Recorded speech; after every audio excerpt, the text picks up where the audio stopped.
بسم الله الرحمن الرحيم. سعادة الدكتور صالح بن سعيد مسن، وكيل وزارة التجارة والصناعة وترويج الاستثمار للتجارة والصناعة. أصحاب السعادة، الحضور الكريم، السلام عليكم ورحمة الله وبركاته. نرحب بكم مجدداً في يوم الثاني من فعاليات منتدى كوميكس 2025. بعد أن استكشفنا بالأمس عالم الذكاء الاصطناعي والحوسبة الكمية، ننتقل اليوم إلى محور جديد لا يقل أهمية: التجارة الإلكترونية ودورها الاستراتيجي في تشكيل اقتصاد المستقبل لعمان والمنطقة. إن هذا المنتدى يجمع نخبة من الخبراء وقادة الصناعة لمناقشة كيفية تطويع التجارة الرقمية وعلوم البيانات والابتكار لتحقيق نقلة نوعية في تجارب المستهلك وتمكين الشركات وتعزيز موقع السلطنة في الاقتصاد الرقمي العالمي. ولافتتاح هذا اليوم نستمع الآن إلى الكلمة الافتتاحية من وزارة التجارة والصناعة وترويج الاستثمار. فليتفضل سعادة الدكتور صالح بن سعيد مسن، وكيل وزارة التجارة والصناعة وترويج الاستثمار للتجارة والصناعة. بسم الله الرحمن الرحيم. السلام عليكم ورحمة الله وبركاته.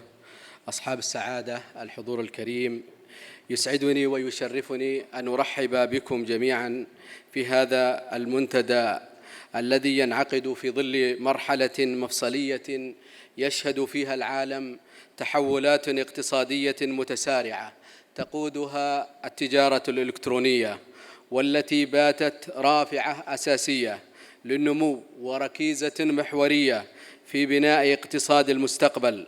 ويزداد انعقاد هذا المنتدى أهمية بتزامنه مع انطلاق معرض كوميكس 2025، الحدث التقني الأبرز في السلطنة، ليشكل معاً منصة متكاملة تجسد رؤية عمان في التحول الرقمي وتعزيز مكانتها في الاقتصاد العالمي.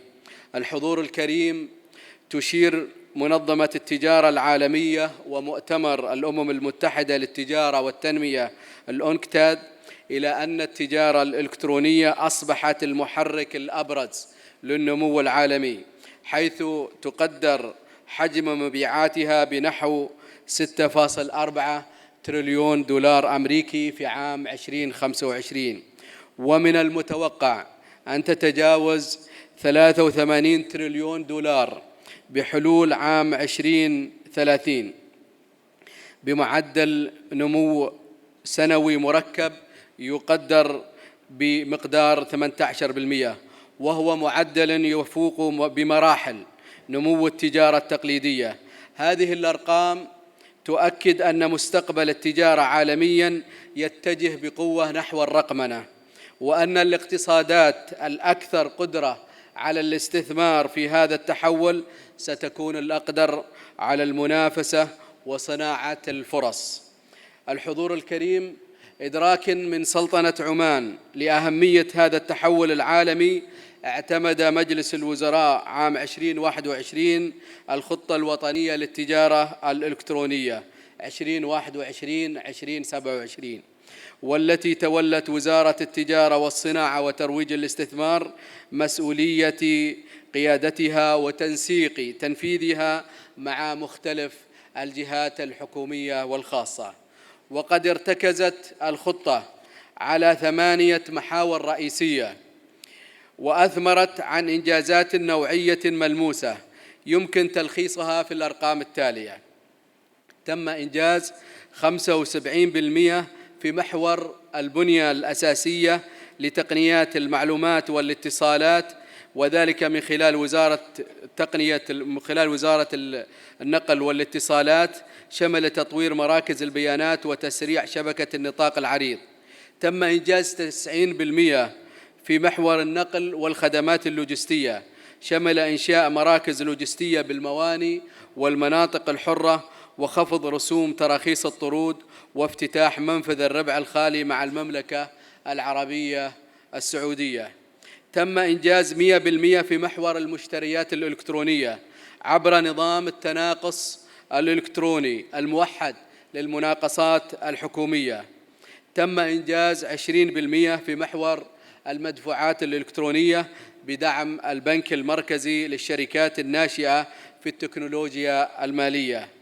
تم إنجاز 100% في محور الإطار القانوني والتنظيمي، حيث شمل تحديث التشريعات وإصدار اللوائح المنظمة للتجارة الإلكترونية.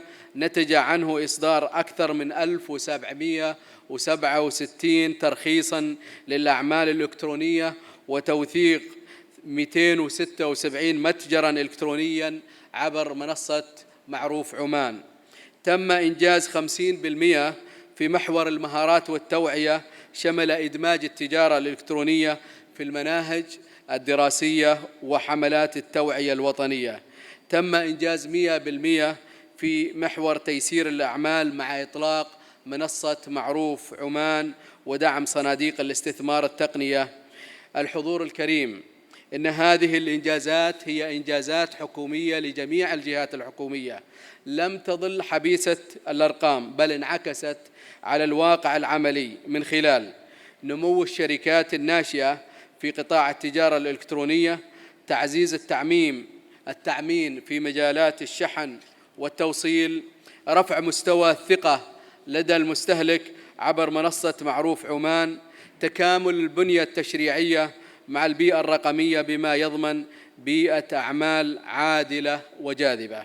هذه النتائج تؤكد أن جهود السلطنة لم تكن نظرية أو تخطيطية فحسب، بل أثمرت إنجازات ملموسة بدعم جميع الجهات الحكومية للتوجه نحو اقتصاد رقمي. وإن ما تحقق حتى الآن هو محطة مهمة على طريق طويل تقوده سلطنة عمان بثبات نحو اقتصاد متنوع قائم على المعرفة والابتكار، انسجاماً مع مستهدفات رؤية عمان 2040 التي تضع التحول الرقمي والتجارة الإلكترونية في قلب أولوياتها الاستراتيجية، بما يضمن استدامة النمو وتعزيز التنافسية الدولية. وفي ختام هذه الكلمة يطيب لي أن أعبر عن خالص الشكر والتقدير لمن سيقدمون أوراق العمل في هذا المنتدى، حاملين معهم خبراتهم وتجاربهم وأفكارهم النيرة، ليكونوا مشاعل تضيء لنا الدروب وينابيع معرفة نغترف منها ما يعيننا على المضي قدما في تطوير هذا القطاع الواعد. والسلام عليكم ورحمة الله وبركاته. والآن نرحب بمحاضرنا الرئيسي الأول، الدكتور وسام شعار، الخبير الدولي في تطبيقات الذكاء الاصطناعي وتحليلات البيانات. يمتلك الدكتور شعار خبرة واسعة في الابتكار وتحويل البيانات إلى تجارب عملاء ثرية في التجارة الرقمية. سيحدثنا اليوم عن دور الذكاء الاصطناعي وعلوم البيانات في إعادة تشكيل تجربة العملاء ودفع عجلة التجارة الإلكترونية. Well, first, thank you so much for the invite. I really want to thank the Ministry of Commerce and Industry and the Investment Promotion, and also the folks at OABC for this opportunity, and the Sultanate of Oman for your hospitality and the opportunity to come talk to you about this topic today. So thank you very much for that. I guess, okay, we have the slide. So someone is flipping that, or do I need to flip it? Okay. How do we go about this? So the title of my talk today is, like it says, AI and Data Science, Revolutionizing Customer Experience and Digital Commerce. So what is it that we're going to be talking about?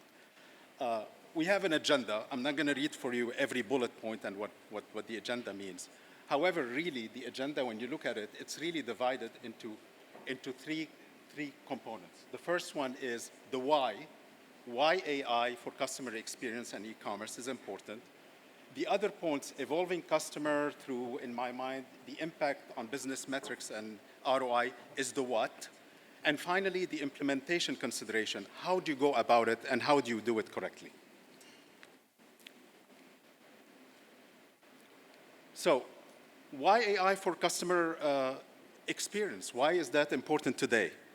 It is actually a very core capability as to what consumer expects today. I don't think today, you can go and buy anything if you don't expect that, the entity that you're working with understands who you are as a consumer, what is it that you're interested in, and what really matters to you the most. One thing that I would like maybe to mention here, if you think of all of us here, correct? Every one of us has a different DNA. I'm not sure if you know the following, that actually shoppers, there is no two shoppers alike.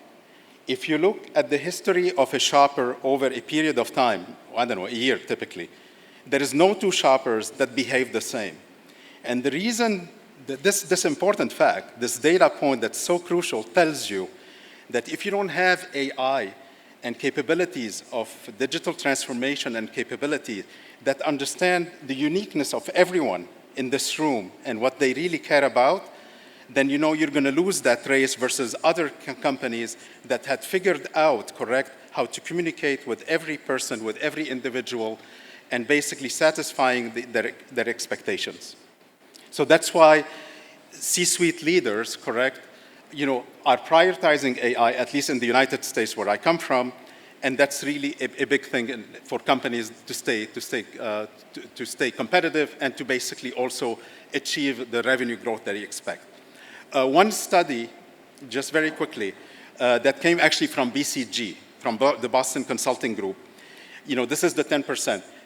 The companies that lead in personalization achieve 10% higher revenue growth. This is not, whatever. This is actual numbers done by BCG analysis of various companies in the United States. Why is that also important, like we said?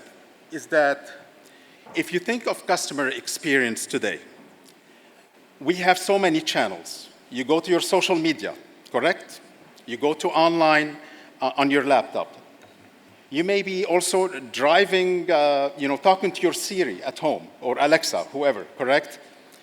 You may be driving on a highway and advertising is on the highway coming to you because you're known where your location is. The point of that example is that consumers are interacting in various channels. And the thing what is happening today is that same consumers is expecting that the customer service should know what I did on social media, although now I am on my laptop and now I'm talking to Alexa.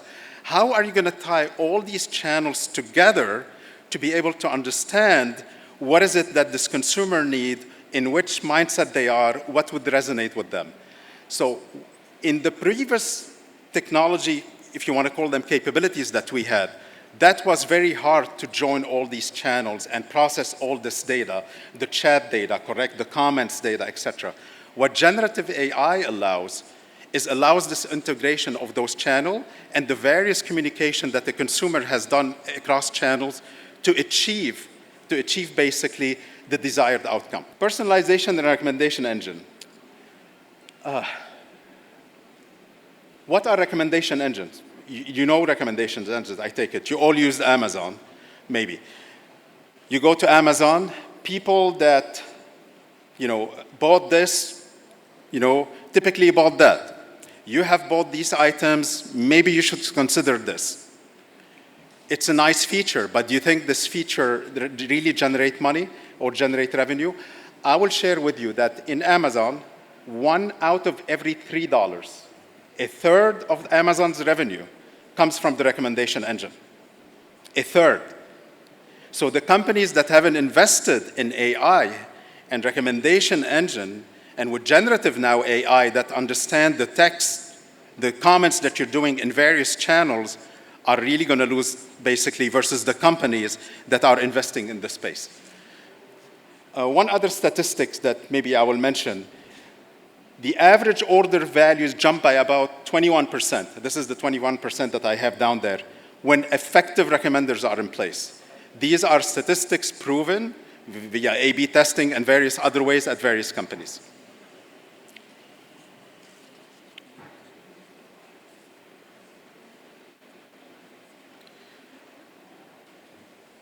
We talked a little bit about this earlier. Is the omni-channel personalization. And what I mean by omni-channel is basically the various channels by which you touch a consumer.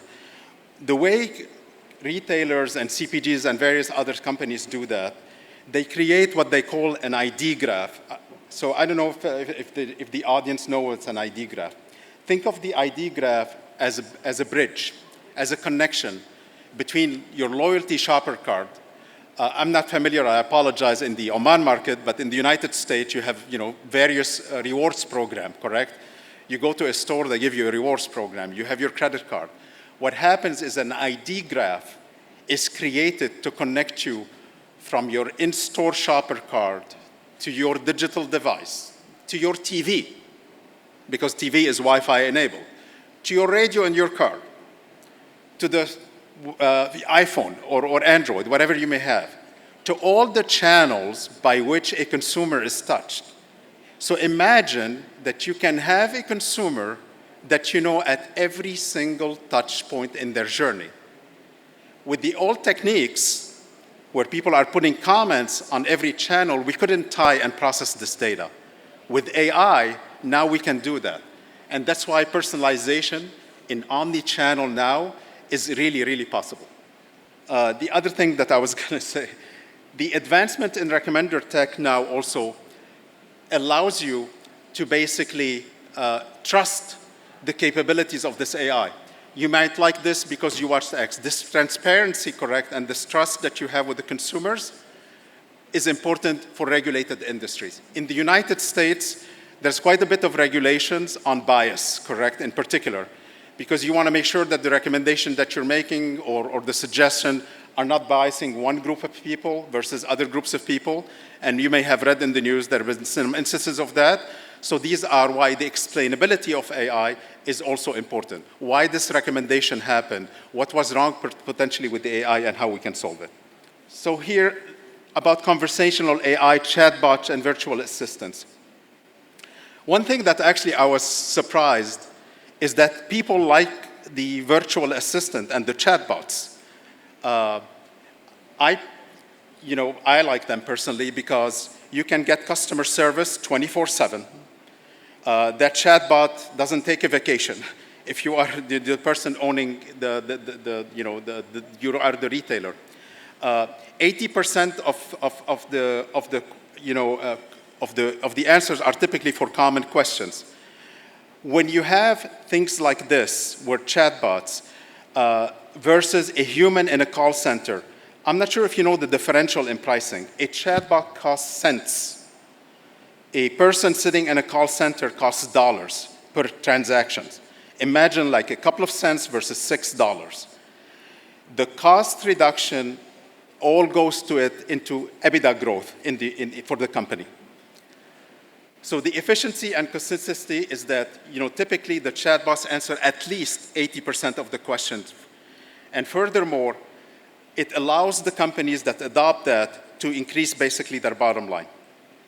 Customer acceptance, like I said, the thing that has been surprising in surveys in the United States is that 82% of the consumers prefer an immediate chatbot response over waiting for a human agent. Real-world success. I'm not sure if you're familiar with Erica, which is basically a very famous, in the United States, online chatbot developed by the Bank of America. 98% of consumers' queries are done under a minute. Under a minute, 98%. No one has to wait for an agent. Of course, 2% may be very unique things that requires an agent, but you went in processing billions of inquiries in less than a minute, each one of them, using chatbots that you can access anytime during the day. I think the number was, it handled over 2 billion interactions to date, and it resolved 98% of the customer queries in under a minute. And again, the cost is what? Cents rather than dollars per transaction.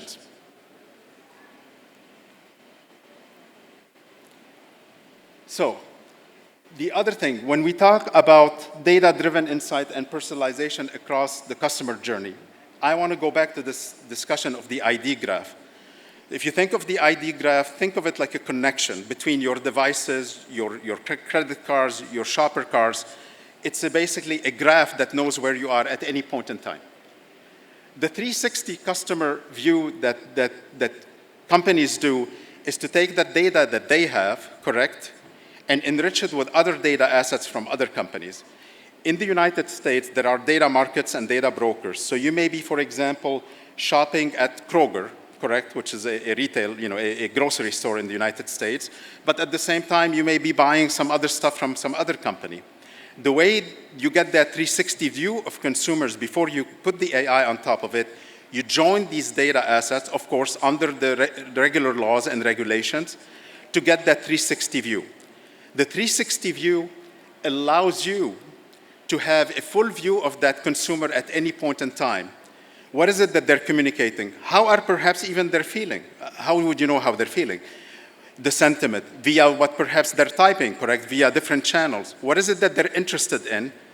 You put on top of it the AI to create this hyper-personalized marketing. Hyper-personalized marketing now allows this basically ability to address each one of us uniquely. I call it the shopper of one. In the past, it used to be age demographics. If you're aged between 18 to 24 and you're a male, then we offer you this. If you're 18 to 24 and you're a female, we'll offer you this. When digital came, these became much more smaller micro segments. What I mean by that, it became something like, people that are interested in iPhone. Not everyone who's an 18 to 24 likes their iPhone. I am 52 and I like my iPhone, correct? But I'm not in that demographic. But digital allowed those micro segments. AI now is allowing one by one segment. The other thing that AI allows today with this 360 view and this hyper-personalization is to understand the unique pricing and promotion for each one of us. If I am a retailer or I am a company in the digital commerce space, if I use a broad promotion, it will work to some extent. But since each one of us is a unique consumer, we are capable today to optimize pricing and promotion per individual. Because per individual what their sensitivity to pricing, what is it that they're really interested, what type of promotion, correct, might allow for an increase in sales. So all these things coming together with AI allow now for the first time dynamic pricing and merchandising in a hyper-personalized way. I'm not saying that pricing and promotion didn't exist before. Of course it did. But it did not exist before AI at a one-by-one individual level. The other thing, the cost efficiency. And I talked about that a little earlier. AI delivers incredible savings to the bottom line. To the bottom line, we're talking, it reduced operational costs at least by 30%. At least by 30%. Why do we want to do also AI? Not only because it cuts costs, but because what we mentioned earlier, correct? If you remember that with the recommendation engine and with hyper-personalization, Amazon was realizing $1 out of $3. So it is one technology that does two things, which doesn't usually happen with every technology. Some technologies only decrease your costs or increase your revenue. This is one technology that does both. It cuts your cost and at the same time increases your revenue. It cuts your cost because it takes away the redundant work, correct, that basically humans couldn't do at scale. So that's number one. But it also increases your revenue because it is capable of addressing every consumer in the unique way that each one of us is. So this is what we're saying. The cost efficiency and revenue growth are both enabled at the same time with artificial intelligence. The other thing, employee productivity and engagement. AI is not necessarily to come and take away the ability of humans to do work. It takes away some of the things that are really hard to do and allows them to do things that they haven't been able to do before. So for example, one of the consulting firms report that their team saved 7.5 hours a week per employee by using AI, boosting efficiency by 20%. So the efficiencies introduced by artificial intelligence are real. The other thing is an example from NIB Health Insurance, where they deployed AI digital assistants and achieved 22 million in savings. I'll give you another example, which is not here. There is an implementation that I did in the United States recently in procurement. In procurement. Procurement is not maybe necessarily a topic that people think about, because procurement is typically a back office function, correct? And you wouldn't think of it. But when you're a company of billions of dollars, let me give you this example, billions of dollars, and you have these thousands of contracts where you don't know where your revenue leakage is, where you don't know if actually the contracts are correct. You don't know if you're paying company A in your portfolio $5 for Microsoft, and maybe you're paying Microsoft here $2 in company B, correct? Imagine all these thousands of contracts processed by AI, and you have visibility for value leakage and opportunities to save money. That implementation, which I cannot say which company, the ROI using AI to process this rather than humans, and by the way, the company used to get hundreds of people to read those contracts and renegotiate everything. The ROI was more than 100 times. 100 times more. Imagine you spend $1 million and you made $100 million. Imagine you spend $10 million, you made $1 billion. This is how big was the ROI using AI. These are real numbers and real results. So the $22 million is actually a small number. That's why I wanted to give you this example, because it just depends honestly on the size of your company and the opportunity that you're addressing. I don't want people to leave here thinking it's only around the $22 million. It depends the application that you're considering. Now we get, in some sense, we talked about the why and the what. But at the end of the day, how to do it right, correct? How to do it right. The two things that needs to happen in a company, before you do it right, you need the things that, I go and talk to companies and consult companies. And the one thing that, okay. Then let me be pretty quick. Before you go to start doing AI, I hope the first thing that the company has a data technology and foundation.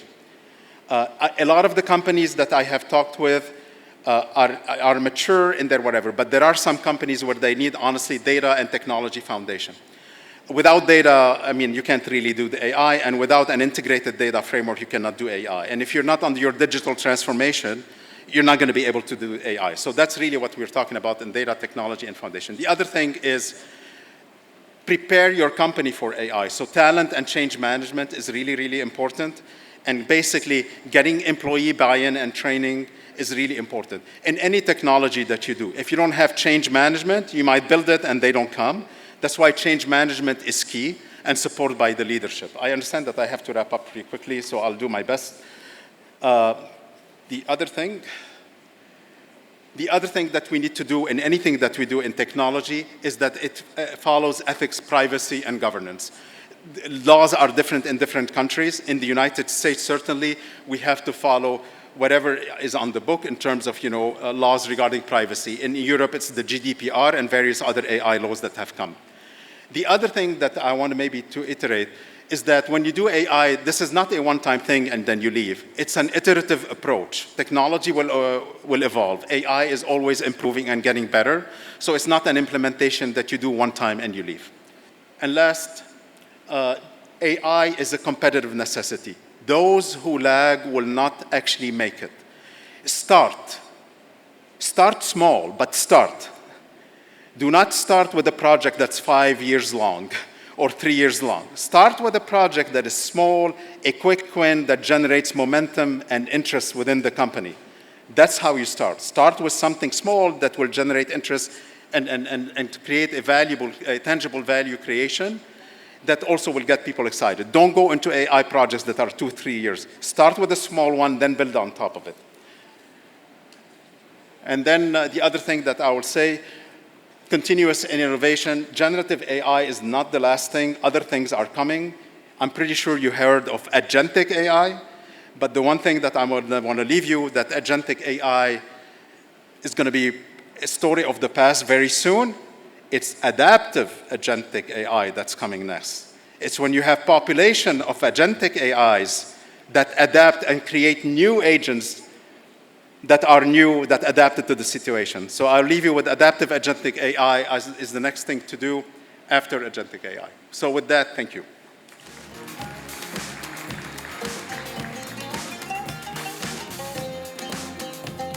Thank you, Dr. Westchar, for that inspiring keynote speech. والآن بالتنسيق مع وزارة التجارة والصناعة وترويج الاستثمار سيتم إطلاق منصة جديدة إلكترونية لإدارة بيانات الفعاليات والتي تقدمها شركة داتا مايننج. فليتفضل سعادة الدكتور صالح بن سعيد مسن راعي حفلنا بتدشين المنصة عبر الجهاز اللوحي.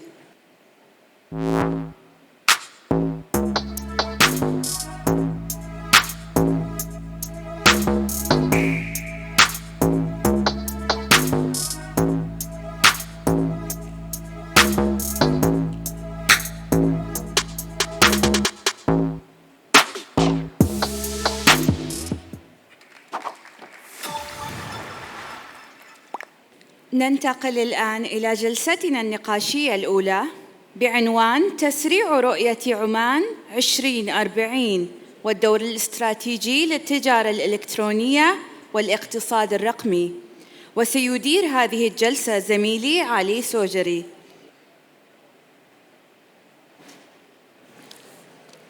السلام عليكم ورحمة الله وبركاته.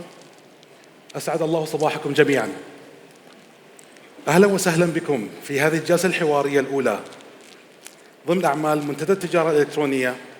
جلستنا اليوم تحمل عنوان تسريع تحقيق رؤية عمان 2040 الدور الاستراتيجي للتجارة الإلكترونية والاقتصاد الرقمي.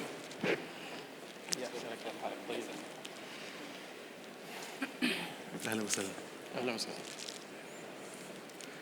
أرحب أولاً بالدكتور ناصر بن محمد آل فنة مدير مكتب البرامج التقنية بوزارة النقل والاتصالات وتقنية المعلومات. أهلا وسهلا بكم. كما يسعدني أن أرحب بالأستاذة عزة بنت عبد الله الكندية مديرة دائرة الشؤون التجارية والتجارة الإلكترونية بوزارة التجارة والصناعة وترويج الاستثمار. أهلا وسهلا.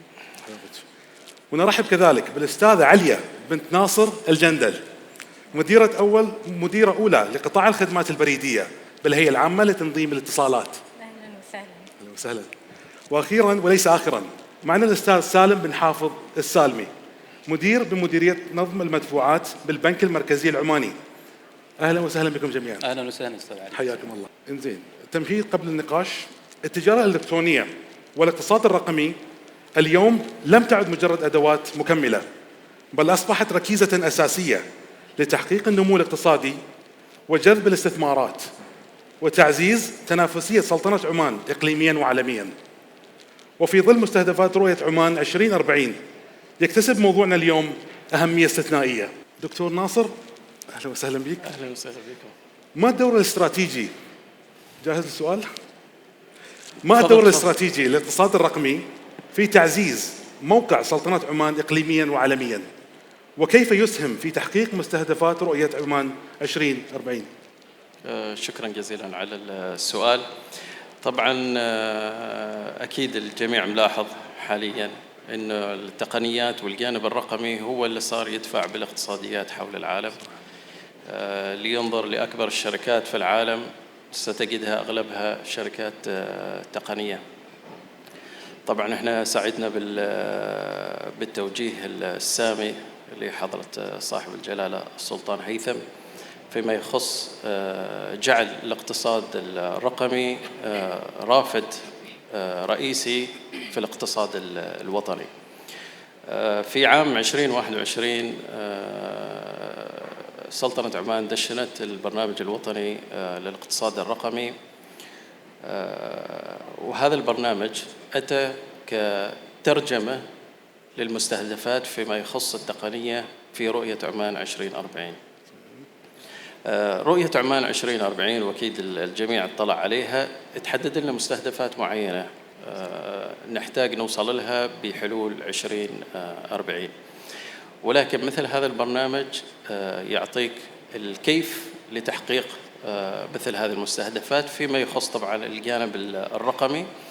فالبرنامج يحدد مشاريع ويحدد مبادرات يجب تنفيذها لنصل إلى يعني مستهدفاتنا.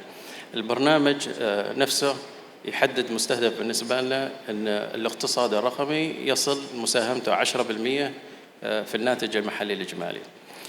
البرنامج تحت مظلته 8 برامج، أحدها برنامج التجارة الإلكترونية اللي تنفذه وزارة التجارة والصناعة وترويج الاستثمار، وأيضاً عندنا برنامج البنى الأساسية الرقمية تنفذه هيئة تنظيم الاتصالات، وبرنامج التقنيات المالية ينفذ البنك المركزي العماني، وعندنا 5 برامج أخرى اللي هي برنامج الذكاء الاصطناعي، الأمن السيبراني، التحول الرقمي، والصناعة الرقمية، والفضاء. وهذه البرامج تنفذها وزارة النقل والاتصالات وتقنية المعلومات. ومثل ما تشوفوا هذه مجموعة 8 من البرامج التنفيذية كلها تعمل مع بعضها البعض وتساهم بطريقة أو أخرى في تفعيل الاقتصاد الرقمي والدفع به في سلطنة عمان. أحسنت، شكرا دكتور، ما قصرت. والآن ننتقل للأستاذة عزة. منذ انطلاق الخطة الوطنية للتجارة الإلكترونية في عام 2022 كيف ترون اليوم واقع التجارة الإلكترونية في سلطنة عمان؟ أولاً أهلاً وسهلاً مرة ثانية وشكراً لحضوركم جميعاً. طبعاً مثل ما نعرف الخطة الوطنية للتجارة الإلكترونية هي تعتبر خارطة الطريق للتجارة الإلكترونية في الوزارة. تم العمل عليها في عام 2021 واعتمدت من مجلس الوزراء في نهاية 21. طبعاً هذه الخطة الوطنية للتجارة الإلكترونية تم العمل عليها بالشراكة مع القطاع الخاص وقطاع الحكومي أيضاً، تقريباً 13 جهة حكومية. تستند هذه الخطة الوطنية على 8 محاور أساسية، من ضمنها 30 مبادرة موزعة على الجهات الحكومية 13 اللي ذكرتها.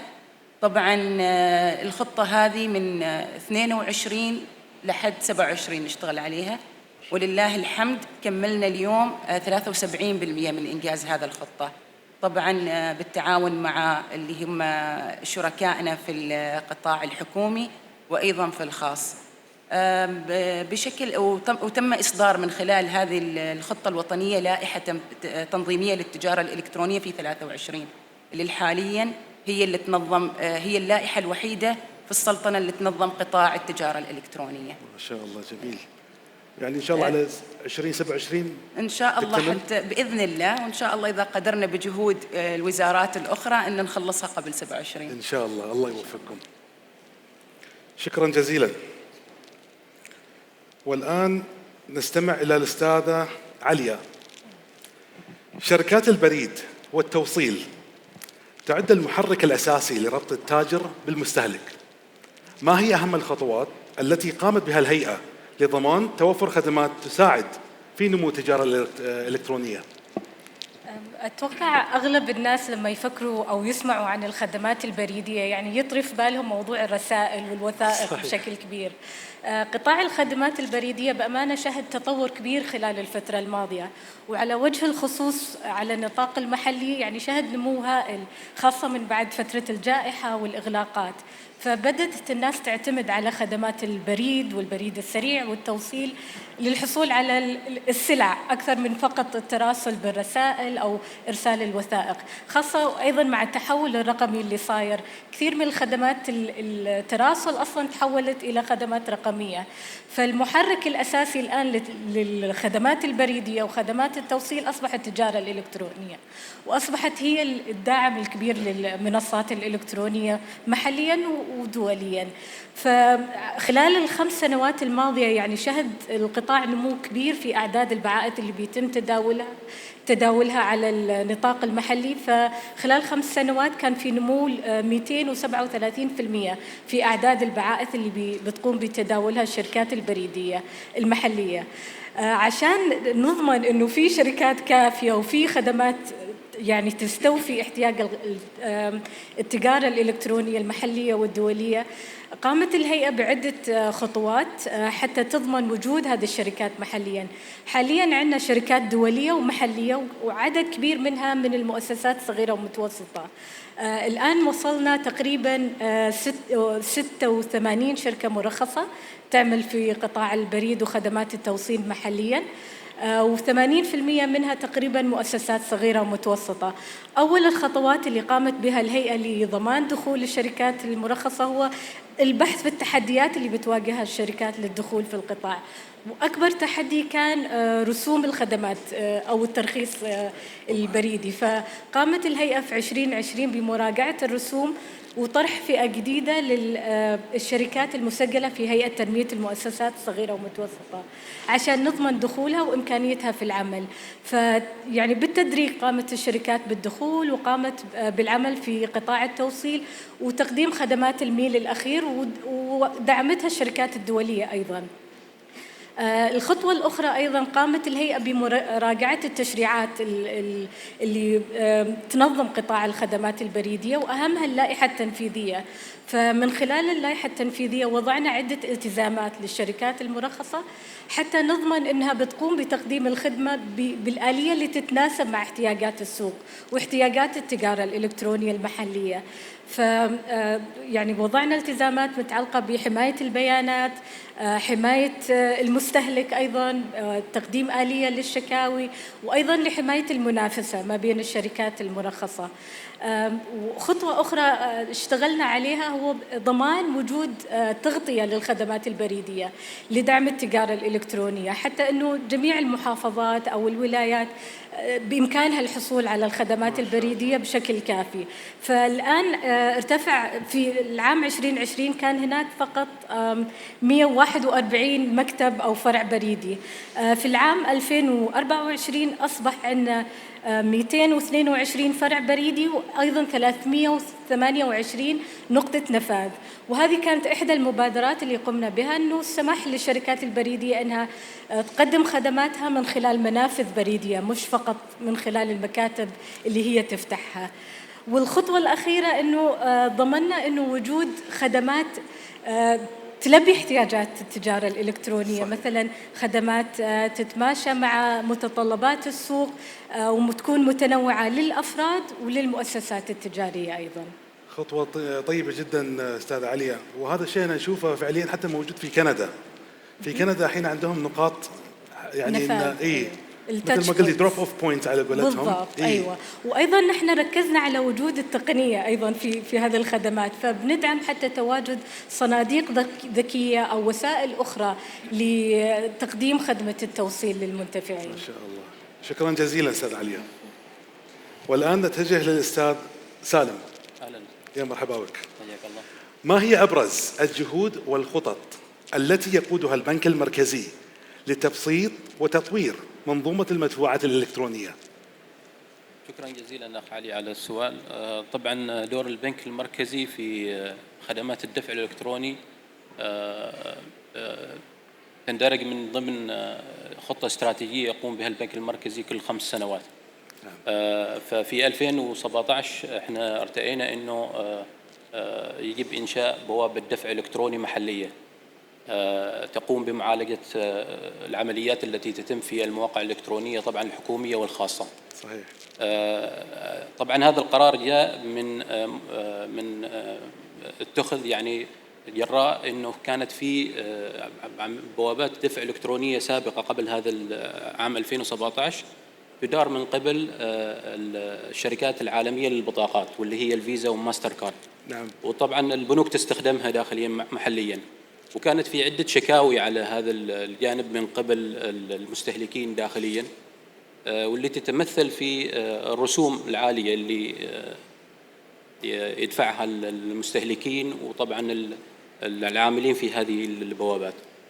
وبالإضافة إلى يعني البيانات اللي تتم معالجتها في هذه البوابات اللي هي العالمية، طبعا ما تكون محلية، البيانات منتشرة في كل مكان. صحيح. إضافة إلى الرسوم مثل ما تفضلت، يعني كانت عالية وما ممكن إدارتها لأنها تخص بوابات دفع إلكترونية. صحيح. فارتئينا إنه إنشاء بوابة دفع إلكتروني محلية بإدارة البنك المركزي، بحيث إنه يقوم ب يعني تطوير الخدمات المناسبة طبعا المحلية، وكذلك إدارة الرسوم الخاصة بهذه الشبكة، وتوطين البيانات والإحصائيات اللي تتمر عن طريق هذه البوابة.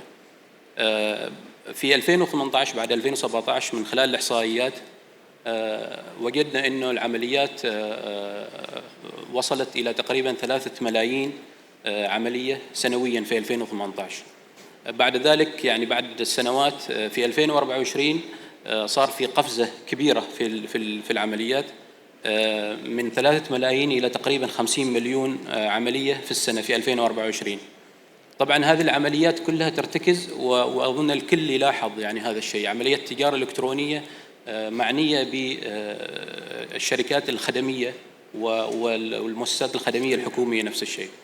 فكانت تتركز هذه العمليات في شركات التوصيل، شركات تسديد الفواتير، كذلك المؤسسات الحكومية بمختلف أعمالها، واللي منها مثل شرطة عمان السلطانية، التأشيرات والتراخيص في بعض الوزارات، وكذلك المؤسسات الخدمية الأخرى، وزارة القوى العاملة، وزارة الإسكان.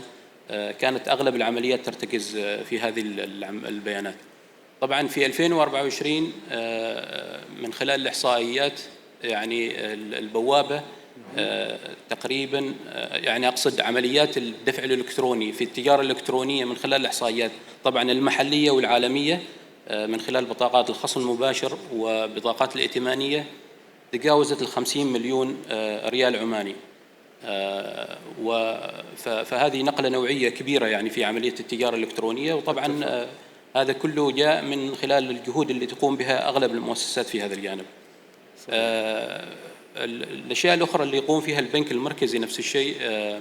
في 2023 أصدرنا التوجيهات للبنوك التجارية العاملة في السلطنة بالبدء في تفعيل خدمة الترميز الإلكتروني للبطاقات اللي هي التوكنايزيشن، والمعروفة بالآبل باي والسامسونج باي اللي كل كان ينتظرها. صحيح. طبعا هذه الخدمة نفس الشيء ساعدت في التجارة الإلكترونية، والحين لا أظن الكل يلاحظ إنه في بعض المواقع الإلكترونية لما تعمل العمليات تختار ميزة الدفع عن طريق الآبل باي أو سامسونج باي أو الطريقة اللي هي التقليدية الأخرى بإضافة البطاقة. طبعا هذه الميزة سهلت كثير على المستهلكين وعلى نفس الشيء التجار وأصحاب المواقع الإلكترونية في عملية معالجة هذه البيانات وسرعتها وسلاستها.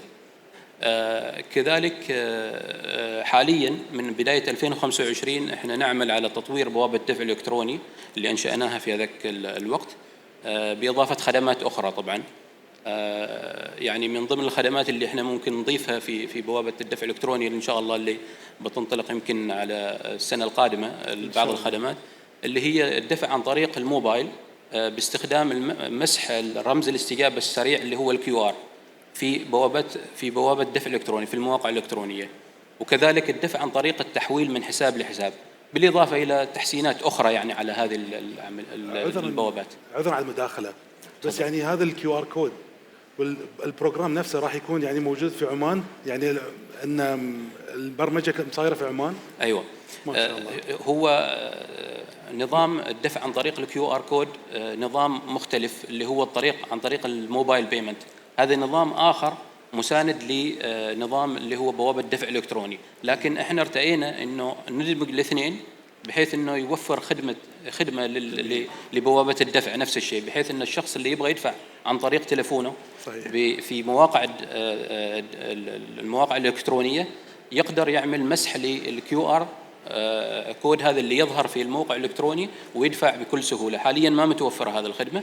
طبعا احنا جالسين نطورها، بالإضافة إلى الدفع عن طريق حسابه يعني ممكن تدخل على حسابك البنكي الانترنت بانكينج وتدفع من حسابك لحساب المستفيد الآخر.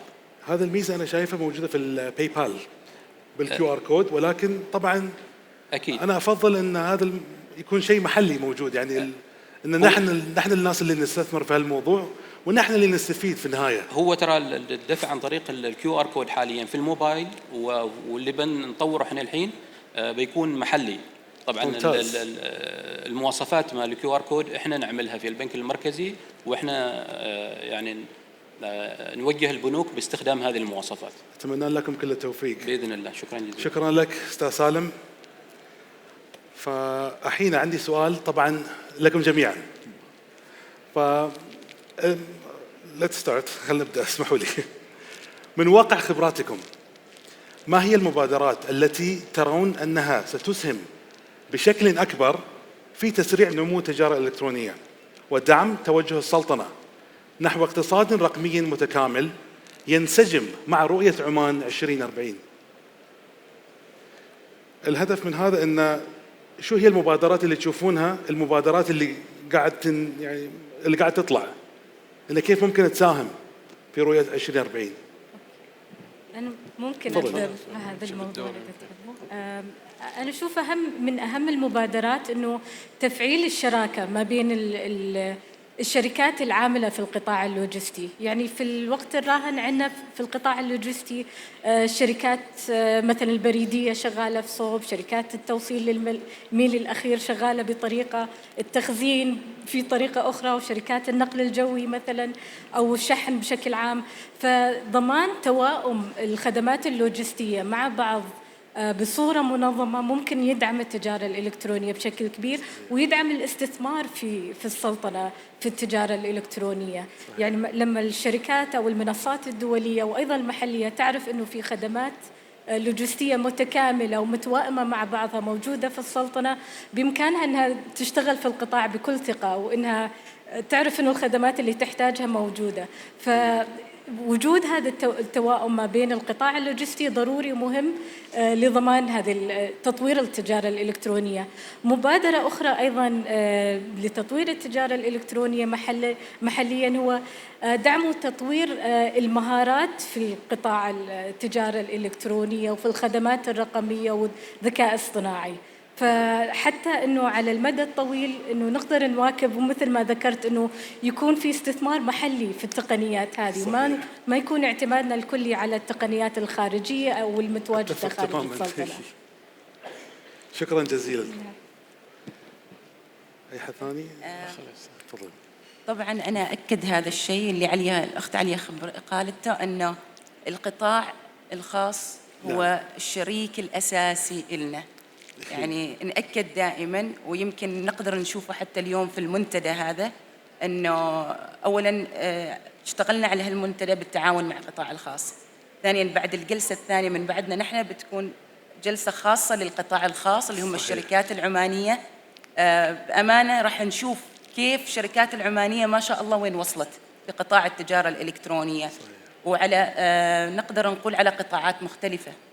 فراح يبرزوا يعني في قطاع مثلا تصميم المواقع وغيره واستضافتها، من ناحية اللي هي أيضا المخازن، ومن ناحية أيضا اللي هي الاستشارات وغيرها. فممكن أن اليوم نشوف كيف صارت الشراكة ما بين الحكومة والقطاع الخاص. وأيضا نفس الشيء من غير هذا المنتدى، احنا مثل ما ذكرت سابقا أن في الخطة الوطنية للتجارة الإلكترونية فيها عدة مبادرات، في 30 مبادرة. معظم هذه المبادرات تنفذها القطاع الخاص. فمثلا عندنا نحن منصة معروف عمان نظمتها شركة عمانية من الألف إلى الياء، وهي اللي تديره معانا نحن، ومن غير المبادرات الثانية. فهنا بس الشيء اللي نريد نحثه دائما أن الحكومة دائما مع القطاع الخاص، هذا أولا. ثانيا القطاع الخاص نريده يكون أكثر مساند، وأكثر أنه يكون شغال في قطاع التكنولوجيا الجديدة ويواكب العالم. على أساس نفس الشيء مثل ما قالت عليا، أنه نبدأ يعني نسوي اللي هي التكنولوجيا تكون في عمان، أو المشاريع الكبيرة والأشياء الكبيرة تكون داخل سلطنة عمان. هذا هو بشكل عام يعني. شكرا جزيلا. والأهم من كل هذا الانسجام بين القطاع الحكومي والخاص طبعا، لأن هذا اللي أصلا راح يعزز الاقتصاد بشكل عام.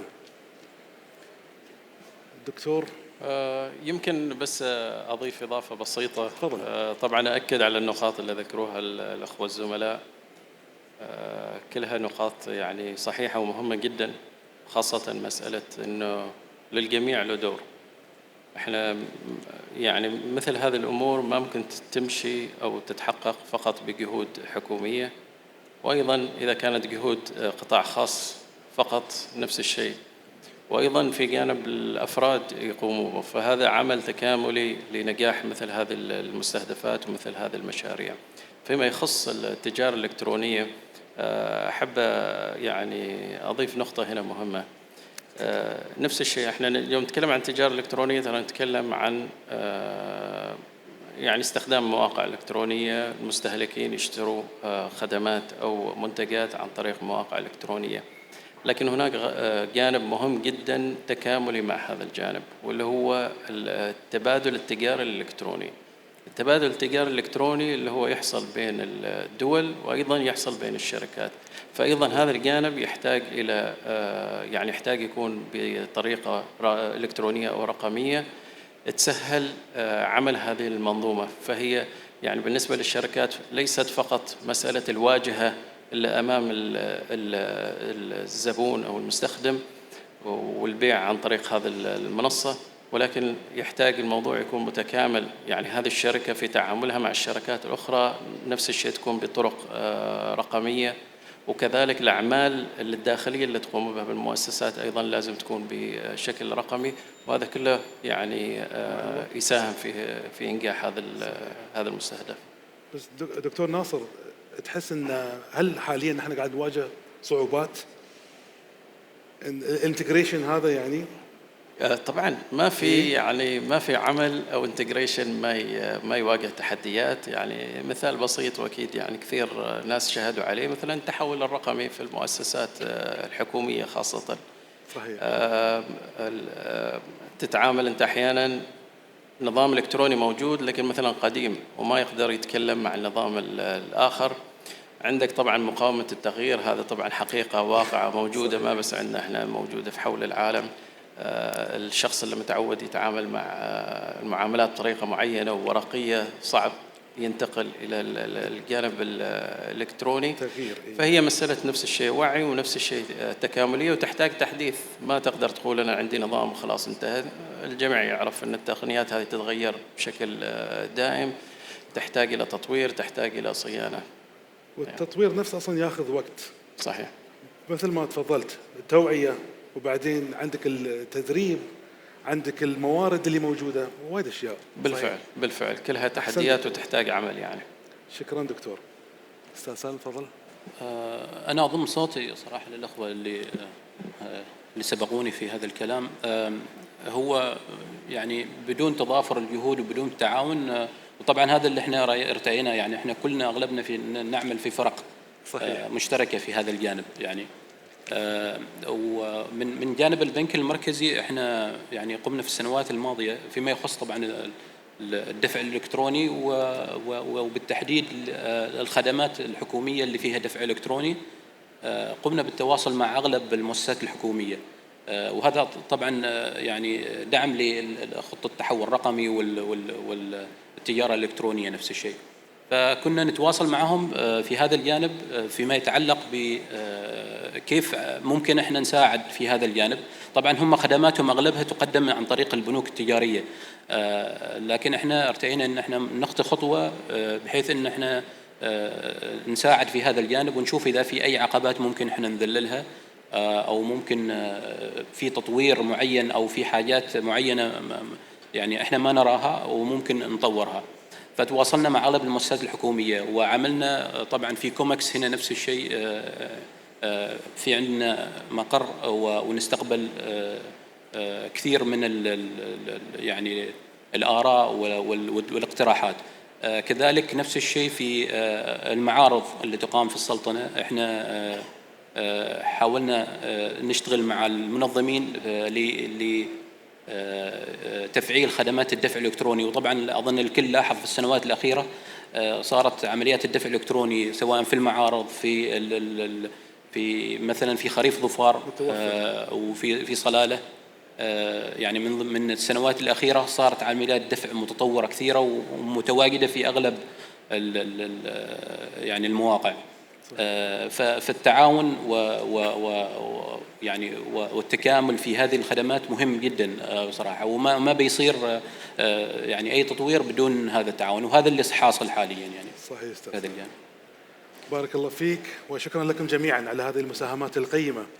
أنا كل 6 شهور كل مرة أطلع من السلطنة وأرجع ما شاء الله أشوف فيه تغيير من هالناحية. صحيح.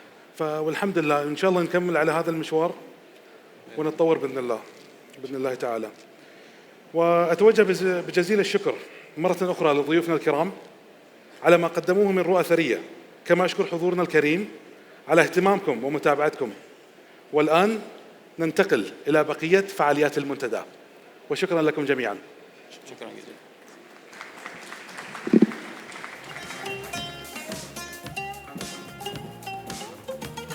بعد هذه المناقشة القيمة نرحب الآن بمحاضرنا الرئيسي الثاني الأستاذ غسان كوستا، المدير العام الإقليمي في جوجل كلاود.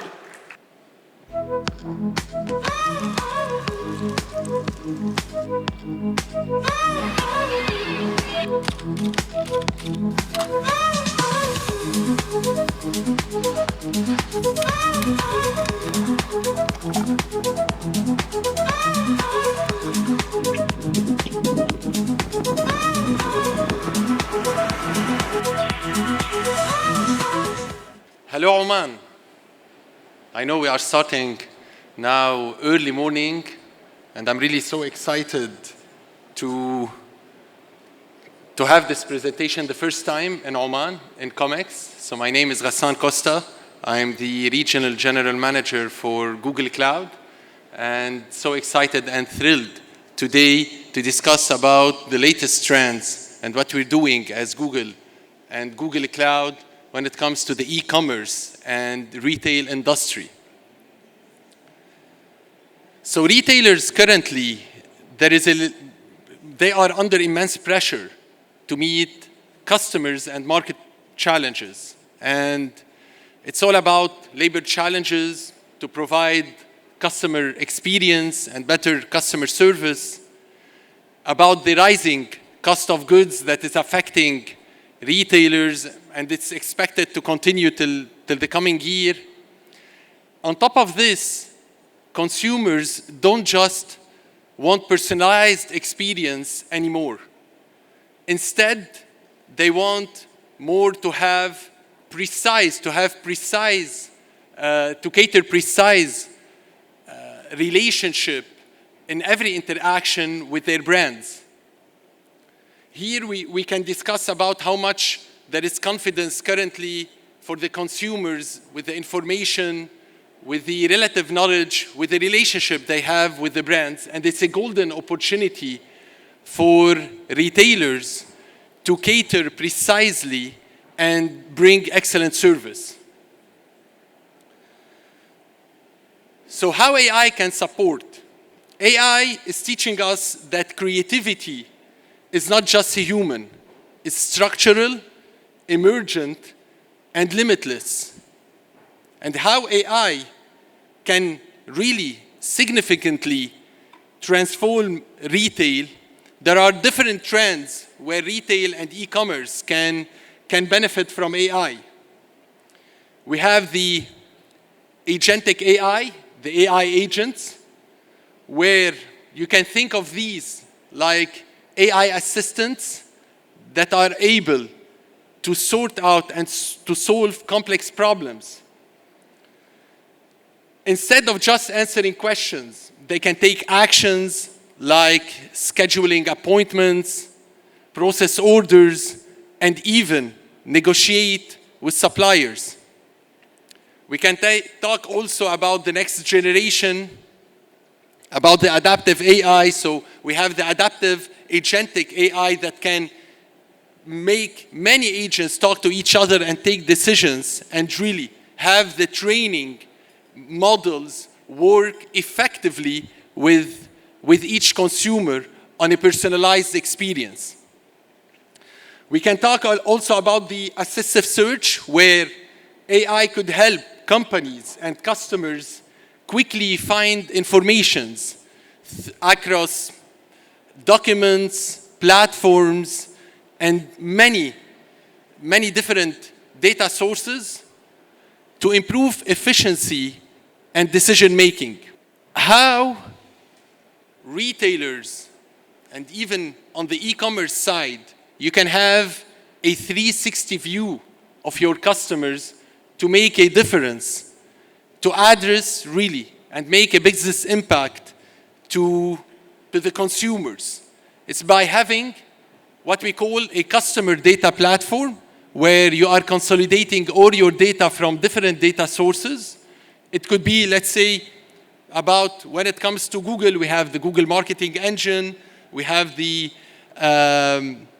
Google Ads. Let's say everything can be consolidated in one customer data platform, and you can build AI use cases on top of it. So how we are helping retailers transform faster with AI. We can discuss about the brand connections, how AI can support encouraging brand connections, elevating experiences with customer intimacy and presentation and personalization, and enhancing client relationship. So those are factors where AI can be integrated to create such an impact and effect. If we need to pick one, especially on the elevating experience part, it's all currently about how we can build a human-like, personalized, conversational AI. So if you look about this example, where consumer is asking through this conversational AI about, let's say, finding a dress to wear, Hindu models, Hindu style, where directly you are getting whatever dresses available, and it can go further with the location and even with the prices. Also, if we need to discuss about the product discovery with the multimodal AI-powered search, we can have many retailers. We can pick Nordstrom, where you can take a picture of the bag, and you can, directly through Nordstrom, double check all the details, the availability, where it's available, and even you can go above and beyond with different stores, the availability even. It could be outside Nordstrom, on Google search, and on different platforms that we have as Google. So it's going into a multimodal powered AI to give you more and more accuracy, and to have a very important and close personalized experience for whatever request you are asking. We will go back to this picture when we will be discussing about how AI will reduce time and cost with generated content for retailers. It's all about how you can be quick to the market, how you can be quick to your consumers. When you have your e-commerce platform, your application, how you can make a bigger impact and influence any decision for any visitor coming and really reaching your app. So currently, Google released something called Imagen. Imagen is to create images for a broad variety of ad campaign. Here we are discussing about a text, a prompt, where you can include about you'd like to have a table with two individuals with such colors to promote, and you would like to have an image. So you'll include a text, and you will create this image. This is something text to image. We call text to image. Now, if we need to talk about image editing, in a lot of cases, marketeers will need to put their products into different scenes. And this will cost a lot of time and budget to arrange really actual photos. And with the background editing that each one of you can do while leveraging the AI, this thing can come immediately. and instantaneously to create image editing and to understand how things can look alike and how you can better target your customers and consumers.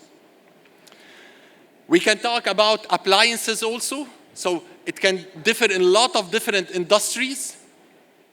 And it could be from a consumer side and also from a supplier side. The same if you need to talk about furnitures. And here we're discussing really, each one of you is able to do such an impact. And here we are discussing about Imagen 3. This is our latest release. Here we can talk about catalog enrichment, where you are including a picture, like the original picture. It included, as you can see, an in-paint dock. You can ask to remove this in-paint dock. You can add the background change, and then you can even create a video out of it. We'll go more details now in the remaining slides, how you can create and how you can even customize further what is depending on your needs. Even you can go more on the animated ads. So it's not limited just to images. You can also turn your image ad into an engaging video, which you can use via image. So now you need to look about the accuracy. We can look at it. It's all about when you are generating the video, the accuracy about it. The accuracy is where it makes a lot of difference and sense. Even you can find shadows, you can find very simple details that, as we highlighted, this is something that immediately you can create through a prompt to create a test and to create a video out of it. So recently we released the Lyria 2. It's all about the advanced AI music generation model developed by Google DeepMind to provide musicians and producers with enhanced creative control to generate high-fidelity music from text and prompts. So you are working on this video ad. You would like to add music out of it. You can include a prompt. I would like to have a West Coast hip-hop in the style of the Bay Area. And you click to generate, and you will have the 30-second music around whatever you are asking and around whatever video you want to create music on top of it. Even you can customize it and add, I would like to add on top of this West Coast hip hop, to add piano. I need to hear also the piano effect. So there are a lot of things now on the text to music. And our latest release also on the Chirp 3 is related to the Google's automatic speech recognition, where it's designed to give highly accurate multi-language support, where you can include your voice, and while you are including your voice, a 10-second from your voice, you can include on the video that you would like to create with your own voice. And it could be maybe your voice or any celebrity's voice. So this is something that you can create and really make the creativity out of it to add on top of whatever video you would like to create or whatever campaign you would like to target. Recently, we introduced Gemini 2.5 Flash Image. And this is something game-changing in any industry. Okay, today we are discussing about the retail and e-commerce, but the details that you could go where you can upload. So here as a retailer, we want to try and give the experience on what's called the virtual try-on. The virtual try-on is, you will include images. So let's say this consumer, this lady, included her image on the e-commerce website where they are doing sales for a jacket and a hat, and she included a prompt, put me in this jacket and hat.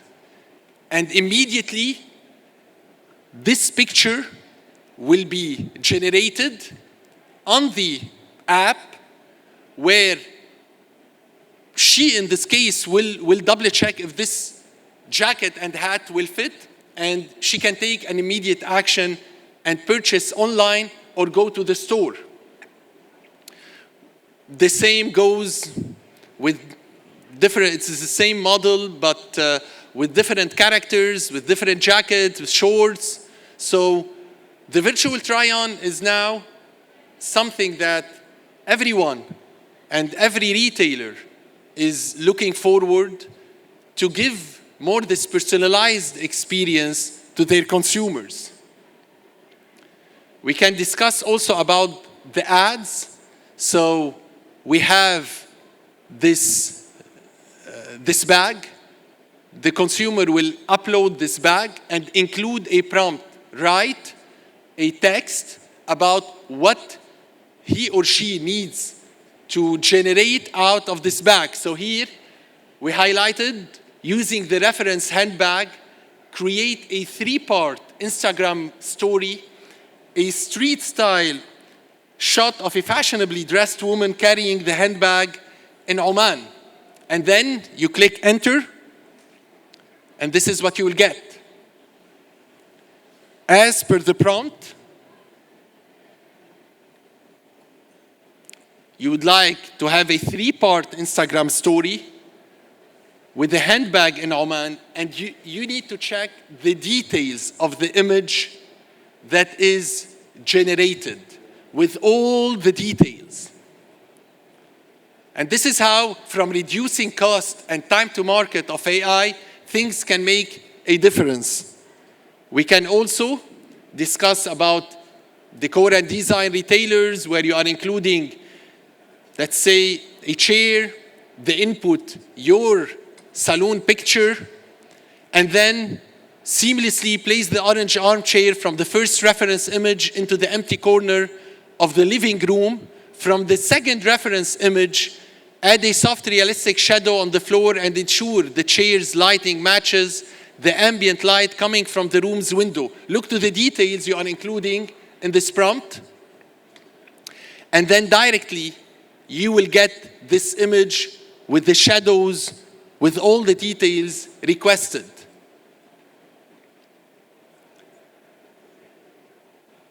That's why in any industry you are currently working, AI can make a difference. It depends on the use, and it depends on the campaigns and need of your business need. So if we need to talk now about the multi-turn generation, I would like to have a logo for my own company.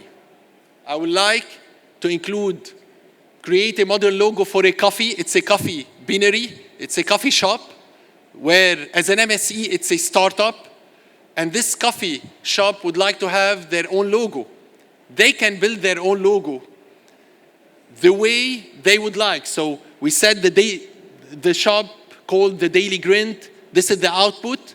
Then you would like to really improve the quality of this logo because you are not convinced with this detail.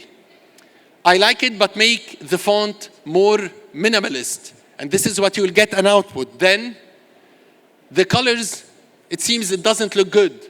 Now change the color scheme to earthy tones, and then you get what you need to get. So every SME currently and startup, they can create what is their need in whatever business they are working at and in any industry. Also on the styles transfer, we created also this prompt where we included a Omani man and a painting. And we asked, a painting of the Omani man sitting in a garden using the provided delicate watercolor style. This is our ask. And the output. So the creativity, you can create those. We are putting a lot of examples just to highlight how many use cases every one of us can create in their work and even in their personal life. So, you are a restaurant, you have a restaurant, you would like to change and modernize your menu. You want to create a menu with the 3 sections and with images of 3 of its plates. This is the prompt, this is the input, this is the ask that you ask Gemini. You include the start, the main dishes, and the sweets.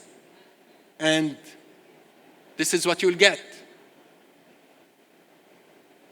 To be frank, I wanted to do it live, but from an internet connection, this is where the challenge could be, and I knew that the internet connection is not really great to process such things. So, but this is something, as I highlighted, is immediate, and it's very accurate with all the details that you are including. Let's go more. So we need to include an image of a woman sitting in the kitchen table. She is wearing Omani dress and holding this bottle with her hand, with this bottle. So we included only this image of the Omani milk brand with this prompt. We need to have a kitchen table wearing Omani dress. This is what you'll get. Okay, fine. We need to go above and beyond. We need to create an ad campaign out of it. But we need to include also a prompt for that. So after we got this image and those details that were asked, I want to generate now a video of the uploaded image having the woman talking in Arabic, and I would like Omani dialects. So I don't want any Arabic. I'm specifying I would like to have the Omani dialect to promote the milk bottle. And this is what you'll get.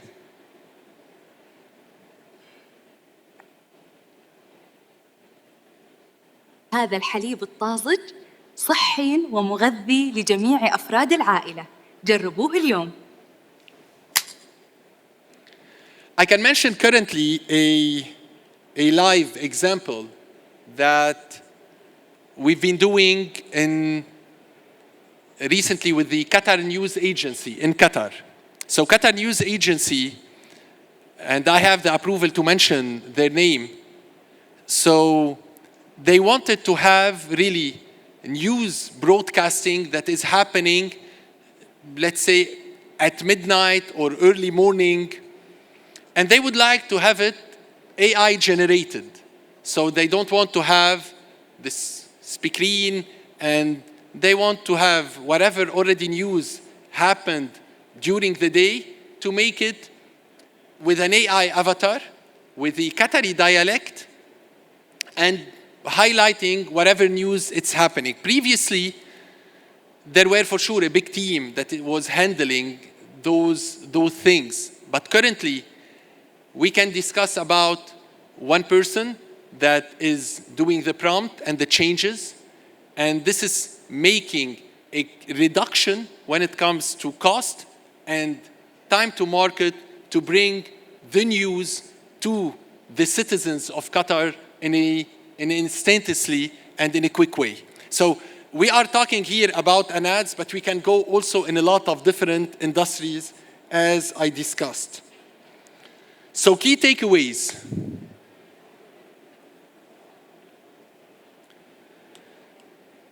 I believe AI, and all of us, is truly a critical enabler for any industry. We're discussing here about retailers, about e-commerce, and it will help us overcome challenges and ultimately win. Generative AI is significantly enhancing our marketing, design, and customer personalization efforts. And Google offers a unified AI-powered platform, as already I shared, for a comprehensive 360-degree view for the consumer. And finally, yes, generating content in Arabic is available on our platform on VO3. And here we're not discussing, and as previously shared, I asked Omani dialect, but here with the video that you will check, it's including all the Arabic dialects in a very accurate way, efficient way, and whatever you will see now on the video and you'll watch is all AI generated. So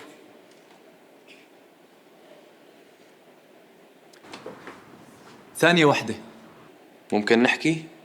تفتكري حيجي يوم نقدر نتكلم بلهجتنا؟ كل اللي كنت بدي إني أحكي بلهجتي. وردنا الآن أصبح بإمكاننا أن نتحدث بلغتنا ولهجاتنا أيضاً. أخيراً صرنا نتكلم زي ما احنا متعودين. الحين حتى التكنولوجيا صارت تفهم لهجتنا. عندما علمت أن الذكاء الاصطناعي يستطيع التحدث لم أصدق ذلك. يعني الذكاء الصناعي صار يتكلم نجدي وأنا للحين أعلم أمي تفتح واتساب. أنا أول مرة الكاميرا تسيبني أتكلم. أخيراً اتكلمت. مش بس بقيت أتكلم دلوقتي كمان بغني. مش ناقص إلا تقول يا عيب الشوم. لا تتحمس،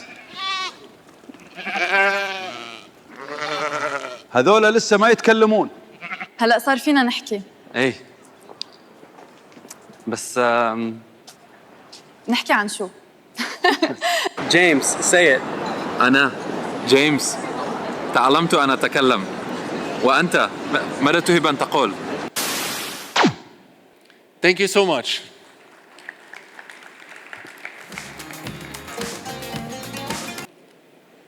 Thank you, Mr. Costa, for that inspiring presentation. نرحب الآن بمحدثنا الرئيسي الثالث الفاضل سوريا كوشي بوتلا، نائب رئيس التجارة الإلكترونية والتجزئة في الطيران العماني. سيشاركنا رؤيته حول كيف أصبحت شركات الطيران قوى رائدة في عالم التجارة الإلكترونية. فليتفضل مشكوراً. Mr. Surya Kuchibotla. May we kindly ask Mr. Surya Koshibotla to join us on stage. Thank you.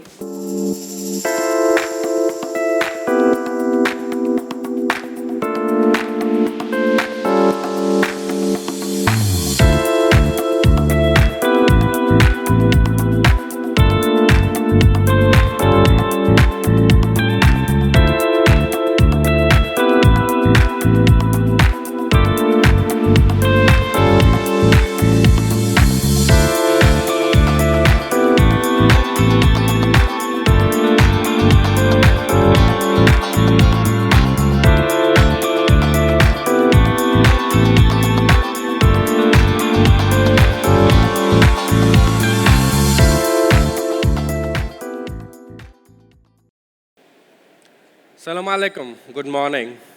How are you? Great. Great to see you all. Myself, Surya. I am VP E-commerce and Ancillary at Oman Air. I'm seeing a lot of Omanis and non-Omanis here. Good. Take some time later in the evening and explore Oman. It's a very beautiful country. I've been here for the last 12 months and I'm really loving it. You will enjoy the hidden gem of Oman, hidden gem of Arabia, as well as, I'm sure, you will take back a lot of memories of Oman and good and kind friends, which are Omanis for sure. So the topic of the day is how e-commerce and redefining e-commerce in travel. So before redefining it, first, fundamentally, we need to understand how the entire travel sector was before and how it is now, right?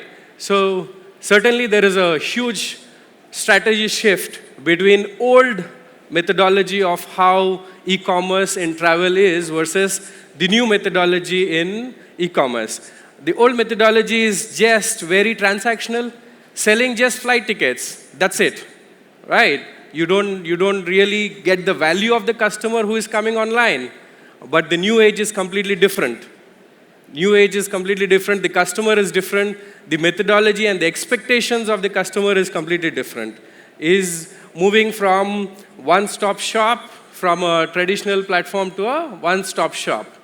How this entire change is happening from a traditional methodology to a single-stop shop where the customer is not only buying flights, they are buying baggage, they are buying seats, they are buying insurance, they are buying their stopovers, they are buying their hotels, they are buying their car rentals, they are buying their any other ground transport, everything end to end, right? So Oman Air has been transforming over a period of last 12 to 24 months, and e-commerce especially has moved leaps and bounds in last 24 months. If any of you have seen or continuously bombarded with YouTube ads, or you're reading a blog where you suddenly see Oman Air ad, sorry, I'm the man behind it and I'm the culprit. You can blame me for all these things, right? So most of the people have heard the 4 P's of marketing, right? Price, promotion, place, and product. For e-commerce transition, there are 4 P's. What are the 4 P's of transition? Without mastering these 4 P's, you will not be able to redefine any of your e-commerce platforms not to sell products, but to generate value. What is the first P here? Is perception. You really need to change the perception shift of how you want to generate value. As I said, the old methodology is just a website, right? But the new methodology is you really want to create a valuable business outcomes. So you really need to change the perception shift. The second one is your platform. So website is just one single UI which you see, but the entire science behind the platform is the most important driver to generate results. So you really need to build a revenue growing platform rather than a transactional website. Your transactional website can only bring a booking, but it doesn't generate any value. The next one is your process. So you have changed the perception shift, you have created amazing platform, but the processes behind it doesn't continue to move forward. Sustainability of the platform is even more important than creating it. And the last one is your people. You might be having a great perception of generating value out of e-commerce. You have a great platform which is very robust. You have a robust processes which can continue to sustain, but you don't have people who can run the business. So people is also important. Right skill, right culture, right ability to run the business is the most important thing. Let us delve detail into one by one, right? You will have to change from transaction creation to value generation. Earlier, okay, I got a booking on website. I'm clapping my hands and jumping out of the chair. No, this will not. This is just a transaction website which is generating. You will have to move from mere counting of transactions to generating value. Earlier, e-commerce is perceived to be a manager of the website. In reality, it is not. You will have to change this perception of just managing the website to e-commerce is leading the creation of the value ecosystem. You will have to change that perception in the organization. And that has to continue, or else generating value out of e-commerce without the perception shift is you're doing something without a body and a soul, right? The next one is you have to ideate on the go. So that means every moment, you're trying to create ideas and continuously generating that ideas and taking that ideas into revenue generating opportunities. It's not one time you will say that, okay, this half an hour we will ideate. No, you will have to ideate on the go. You will have to take ideas from every industry, every segment of the business, whether it is e-commerce, whether it is offline commerce, whichever it is. You might want to pick a very good idea which is not in your industry, but you can really make money in your industry. Then you should always estimate the outcome. So most of the times, most of the people, they build great platforms without estimating the outcome. Without estimating the outcome, how do you prioritize? You might have 10 good initiatives to do, but how do you know which one goes first? You always have to estimate the outcomes with respect to its value generation. Last but not least, you will have to take sales as not just a number. So when you take sales as just a number, you are just stopping there. You might have made $500,000 on one product. Then everybody claps their hands and says that, yeah, we have generated $500,000. But no one questions, is that the maximum output of the product? Right? So you will have to measure the outcome, not to stop, but to improve, to reach to an extent where, yeah, you are certainly sure with the data that this is a maximum amount you can get from a product, whether it can be any product, right? Then let's move to the next one, which is the platform. You have moved from a traditional mere e-commerce website into a robust engine which can generate value. Then you have to reposition your platform in multiple ways and multiple territories to strengthen its entire resilience. You have to enable the entire platform for monetization. So that means every part of the entire website or your mobile app, you are building to make sure that you are making money. As I said, once you shifted your perception from just generating bookings to generating value, which is more sustainable, then you have to make sure that every page, every touch point of your app and web is enabled to make money. The entire e-commerce is to make money. If there is no money, there is no e-commerce. And then you have to make sure that your platform is reliable and available. Because of the entire shift, you have a lot of people coming to your website and app.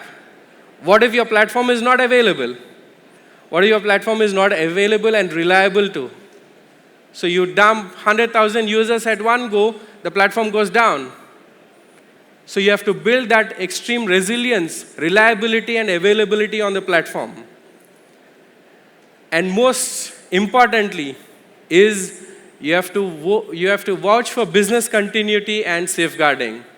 So that means, what if there is an attack on your data center? Do you have a backup? Unknown, right? What if some of your ecosystem vendors or partners have gone down south? What do you know? You have to protect the interest of the business and safeguard it. If you move to the next step, which is enabling platform monetization. So you see 4 letters there. AARR is nothing but acquire, activate, revenue, and retain. These are the 4 key principles of monetization. Majority of the e-commerce people, they complicate a lot of terminology. But the simplest methodology is you acquire the users, you activate the users on the platform, you make money, which is your fundamental goal, and retain them. So, as I said, the definition is nothing but attracting visitors to your website is acquisition. There is no big jargon, there is no big Stanford PhD thesis for acquisition. The best way to acquire is your KPI. The more users you acquire, the better the platform resilience and the opportunity to monetize it. At Oman Air, we have done a lot in last 12 months. So we have, as I said, we have enabled a lot of media channels. We have balanced our unpaid and paid traffic, which is our advertisements versus free traffic. So continuously, we have generated around 5,000 pages where my great team behind the scenes, there's no one here because they are doing the work there. So they continuously optimize those 5,000 pages based on all the user searches here. So you might search a destination, you might search sightseeing, you might search things to do, you might search something else. Based on the latest searches, all those pages are continuously refurbished to make sure that we create a balance between our paid acquisition and our unpaid acquisition. And meta search optimization. So a lot of people, you will not only come to omanair.com or Oman Air app, you always go to Skyscanner, WeGo, and any other platforms. So we have to make sure that we are abreast and ahead of all these platforms to get the traffic into our platforms, right? Let's move to activation. So activation is nothing but you create a seamless user journey when they come to your platform. Nothing. Frictionless, seamless user journey to buy products and services is activation. There is no big rocket science.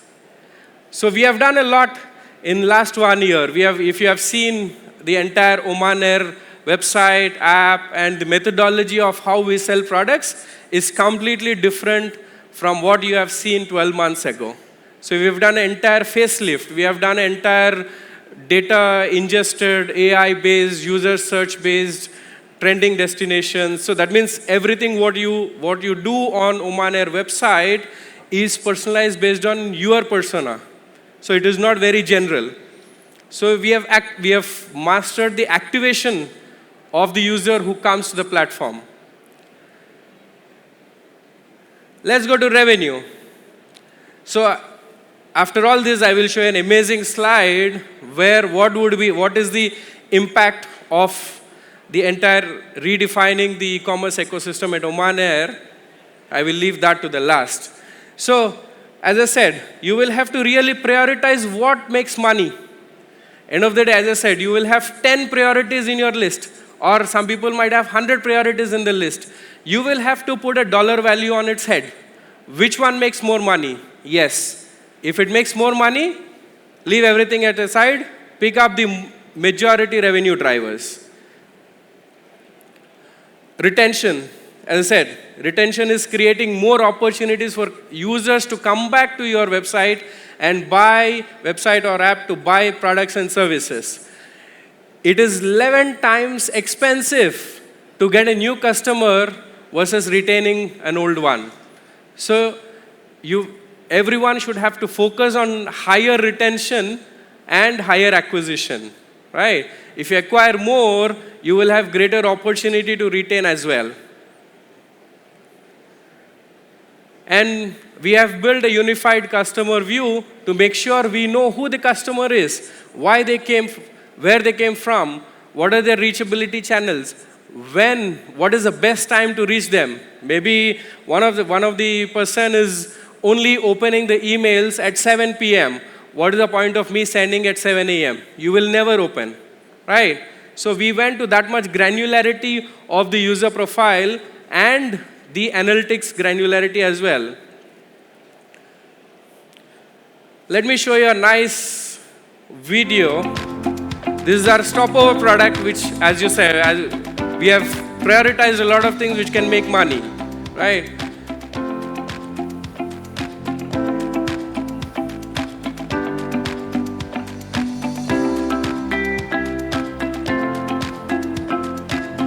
So stopover is an amazing product which can bring a lot of tourists to Oman Air and Oman specifically.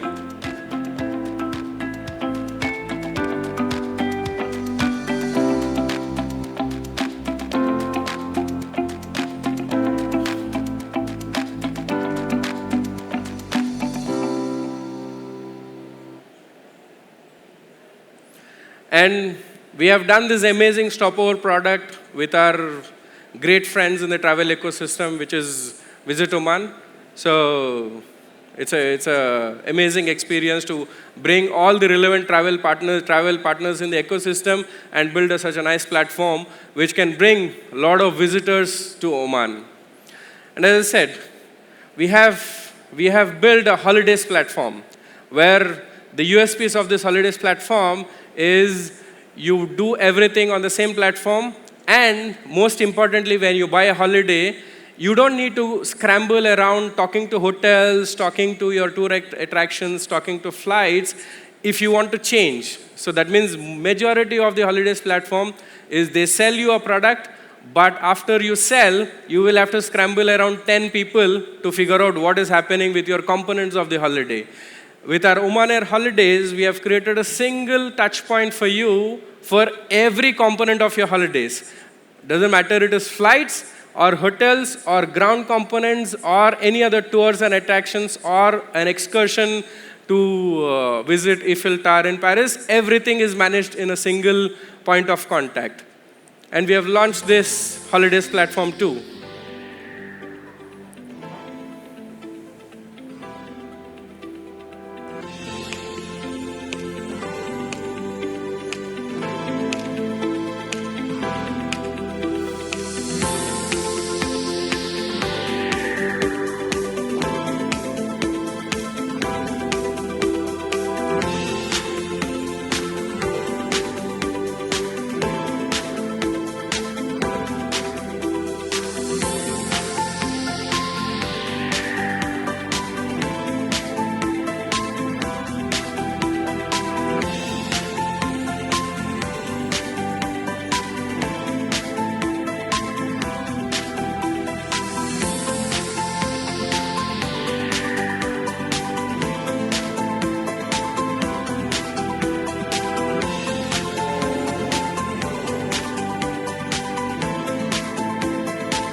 The entire Oman content on this holidays platform is also powered by Visit Oman. As I said, we are trying to create an amazing e-commerce ecosystem by plugging in all the travel partners which are relevant to generate value for Oman Air and Oman as well. As we move next, as I said, the platform reliability and availability.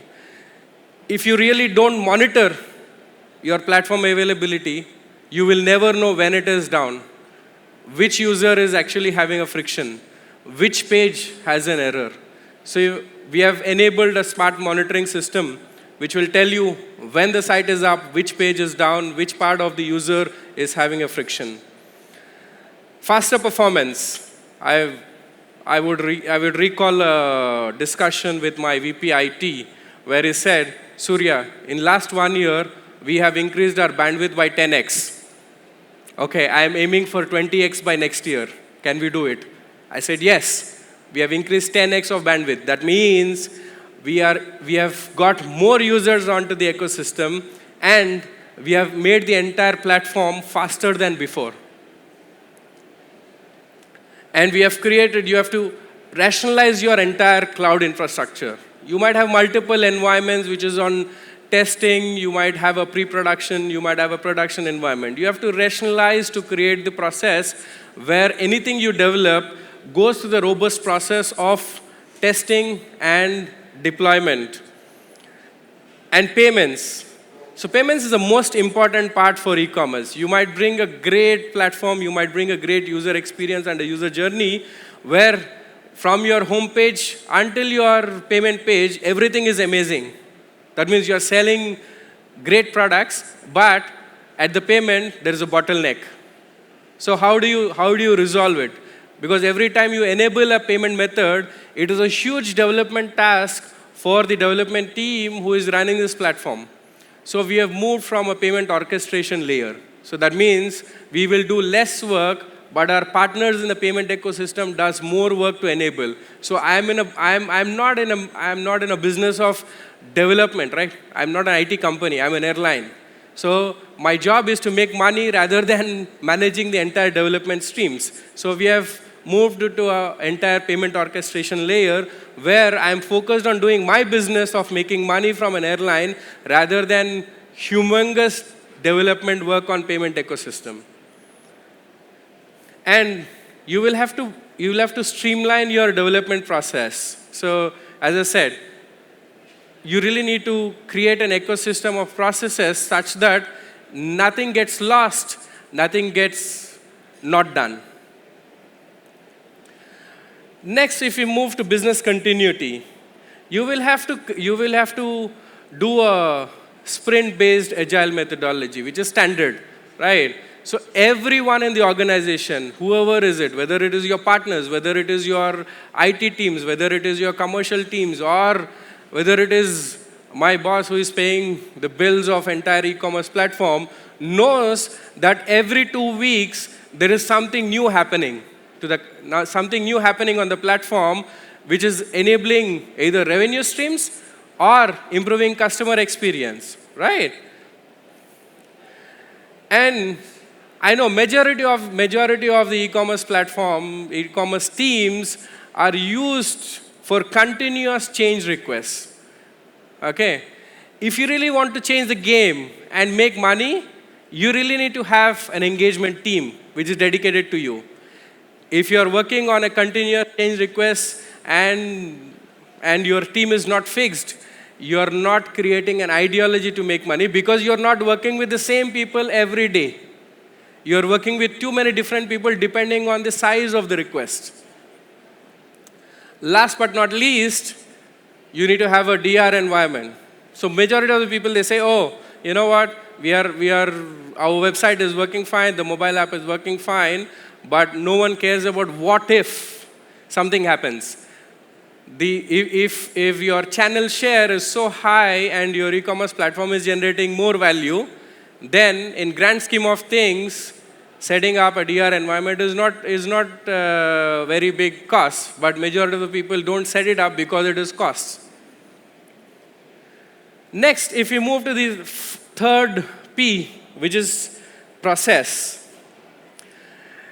Most of the times, how e-commerce requirements are given is very sporadic. So that means you tell, oh, you know what? Move this button to the bottom. That can be a small requirement. But we need to outline the last mile expectation of every requirement. So that means, what do you think? What is the expectation of your thinking? And what is the outcome of your thinking? The magic of e-commerce and making money out of e-commerce is thinking beyond the conventional wisdom. So what do I mean by conventional wisdom here? Every time, because as I said, everyone in the e-commerce ecosystem is in the business of making money in their own domain. So that means, yeah, I'm an aviation guy, so I move out of aviation and say that, okay, tell me how the order processing on Talabat works, right? This is a completely different domain. I might have an idea, but I'm not the master of it, right? So you will have to think beyond the conventional wisdom to make sure you get the value out of it. You always have open discussion. So I'll give you an example in my team where the most junior person and the most senior person have equal voice to opinionate, and there is no maybe. So when you work with different partners in the entire e-commerce ecosystem, most of the people will say, oh, maybe it can be done. Maybe this is doable. Maybe this is not doable. But what creates certainty is not maybe. It is either yes or no. If you say yes, I will move ahead. If you say no, I will drop it and move to the next. As I said, you have a list of priorities which can generate value, which can generate a lot of money. If you are hanged between maybes, then you will never be able to move forward. The only way is certainty, which is yes or no.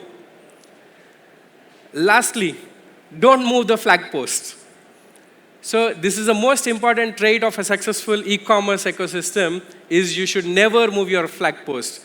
That means if somebody wants to deliver you something on a specific date, let's say holidays to be launched on 15th of July, you will have to put that date in entirety of understanding of limitations, advantages, disadvantages, and other thing, but not move that 15th of date continuously.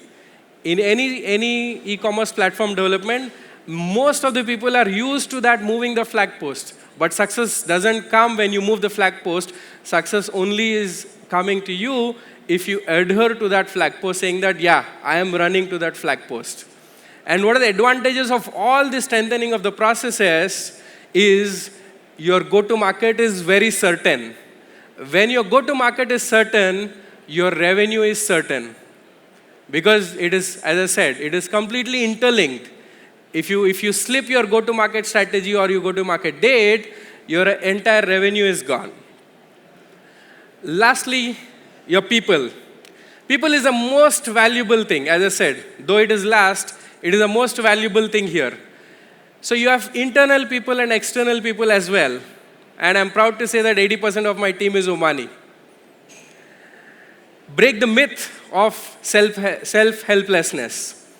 Most of the people, they have a lot of thinking, they have a lot of knowledge, but you have to break the myth saying that, yes, you can do. I will empower you to do it. You voice out your knowledge. As I said, empower the team members to get the best outcomes. I'm VP, doesn't mean that I'm the best brain in the team. Collectively, we are stronger. You have to empower the team to make best outcomes. Build a culture. The culture is a successive element of your perception shift. So when you create a culture, the culture is focused on generating money. In my team, we have a very unique culture, which is pragmatic. I think people have listened to this. So for me, pragmatic is very simple. Is whether it is a black cat or a white cat, doesn't matter. If it catches the mice, it is a good cat. So for us, it doesn't matter. If it makes money, it's a good idea.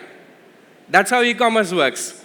And from the external partners, we always think that when you buy a platform or an external product, you will always say that, yeah, it's great. But you also have to teach them what your business is, how your thinking is. Allow them to make mistakes, but not repeating the mistakes. Okay? Everyone is afraid of doing the mistake, but we have to be afraid of not repeating the mistakes. If you allow your partners to do mistakes, you will learn and they will learn, but not repeating is the notion. And you will have to praise out loud. Even if it is a small achievement, you will have to praise out loud to your external partners and your internal partners. This is what it will make everybody happy about what they are doing, and they will always be pumped up to do more. Are you guys with me? I think yes. Okay. Let me show you something. You see that gold line there? Any guesses? That's our e-commerce growth. That's our direct sales growth in last 12 months. This is until June data. Or July and August, we have even moved higher, the tipping point. What we have done, our revenue share on omanair.com and app have grown by 50% in last 12 months. Our channel share grew by 70% in last 12 months, our online channel share. And that number has become 90 or 100% as I speak, the latest numbers.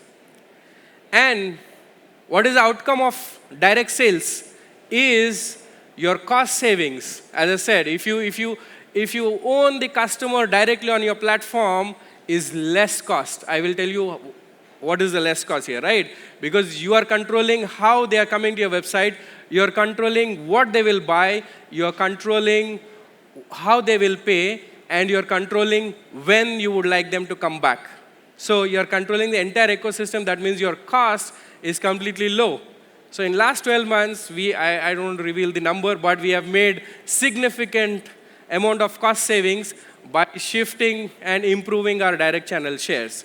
So Oman Air, as I said, the entire topic is redefining travel retail. at Oman Air, we are not just redefining it, we are leading the way. We are truly leading the way how e-commerce platforms can generate value for airlines and travel. And this is not just a reflection of Oman Air. This is a reflection of entire Oman, which has a propensity to enable online sales and online platforms to an extent that you have a double-digit and triple-digit growth in the entire digital ecosystem. So Oman is at a unique tipping point where tipping point in a management definition is from that inflection or tipping point, you always have a multifold growth in the coming years. So Oman is at a tipping point where your digital economy and the ecosystem will get fueled with a multifold, multi-year growth trajectory in coming years. Next decade, you will see Oman on headlines of the world everywhere, every industry, every domain. You touch it. I'm a big believer in this. You will see Oman the next decade mastering the entire digital ecosystem. I come from different part of the world. I worked in Asia, I studied in Europe, I worked in Saudi Arabia for 6 years. This is completely phenomenal. This is completely different from what I have ever seen. This is the case study from Google where we have the lowest cost in terms of advertising. Our schedule can be copied by our competitors. Our fares can be copied by competitors. But our costs and the entire platform engineering what we have done is a strategic advantage for us. No one can copy the science behind it. No one can copy the entire engineering behind what Oman Air is doing except by knowing their fares, except by knowing our fares and schedule, right? This is all completely opaque. This is what the science is to make money. By this, we will have an extremely different strategic advantage against our competitors. And hope you have enjoyed the session. And these are the important takeaways. As I said, we are not just redefining, we are leading the way. And it is a reflection of Oman Air and the entire Oman as a country in the digital economy. And thank you. Thank you very much. Have a good rest of your day. And thank you. Thank you very much, Mr. Kuchibotla, for explaining about Oman Air. Congratulations on going back to One World as well in June, right? It was a wonderful presentation. So, والآن ندعوكم الآن للاستمتاع باستراحة قهوة وهي فرصة للتواصل والتبادل الخبرات مع الحضور. سنستأنف جلستنا بعد 15 دقيقة على أن تبدأ جلستنا بعد الاستراحة بعنوان الاتجاهات المستقبلية وفرص الابتكار للمؤسسات الصغيرة والمتوسطة.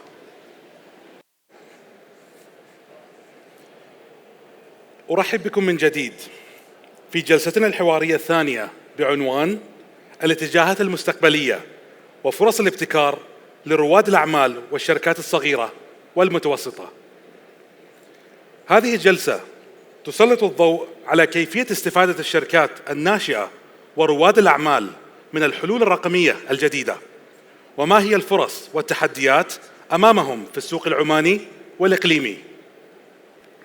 والآن نرحب بالأستاذة شنونة البروانية، رئيس التنفيذي والمؤسس لشركة مترو مسقط. وبيكون معنا الأستاذ هيثم البلوشي، الرئيس التنفيذي لشركة كشك. ونرحب بالأستاذ بدر العبري، مدير بوابة الدفع في ثواني باي.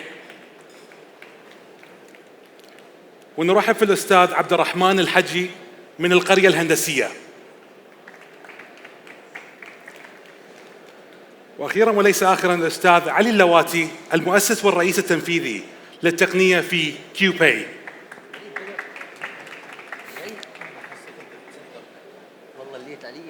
عبد الرحمن الحجي من القرية الهندسية، هل أنت موجود معنا؟ الأستاذ هيثم البلوشي. أهلا وسهلا. خليل، كيف الحال؟ طيب؟ الحمد لله بخير، الله يسلمك. فنبدأ معك بالسؤال الأول. من وجهة نظرك ما الذي يميز تجربة كشك في تمكين التجار من دخول عالم التجارة الإلكترونية مقارنة بالمنصات الأخرى؟ أهلا وسهلا. أول شيء شكرا جميعا للحضور. اسمي هيثم بلوشي، أنا رئيس تنفيذي وشريك مؤسس في شركة كشك. بعرف بشكل بسيط بس نحن إيش نسوي. نحن شركة متخصصة في التجارة الإلكترونية، نساعد التجار أنهم ينتقلوا التجارة الإلكترونية بطريقة سهلة وسريعة وسلسة. فعندنا مجموعة خدمات. واحدة من أهم الخدمات اللي نحن نوفرها اللي هي أنك تقدر تنشئ متجر إلكتروني في وقت قياسي جدا، زايد يكون مربوط مع خدمات الدفع وخدمات الشحن. فأرجع لسؤالك، واحدة من الأشياء اللي يميزنا السرعة، زايد النظام بسيط وسهل، زايد يعني رسوم جدا بسيطة عشان تقدر تدخل التجارة الإلكترونية عن طريق كشك. صحيح، ممتاز. إنزين، والسؤال الثاني أوجه لك مرة ثانية. وكيف تساعد منصتكم أصحاب المشاريع الصغيرة والمتوسطة، هذه النقطة المهمة، في دخول هذا المجال بسهولة؟ ممتاز. نحن بدينا في تقريبا نهاية 2022، فلاحظنا في مجموعة تحديات التاجر يواجهها للدخول للتجارة الإلكترونية. أول شيء تحدي موضوع الدفع الإلكتروني، الناس تقدر تدفع لك إلكترونيا. اثنين، توفر شركات الشحن في المنظومة بنفسها. فنحن في كشك قدرنا ندمج أهم الأشياء في منظومة واحدة. فحاليا نحن نوفر أنك أنت تنشئ متجر إلكتروني.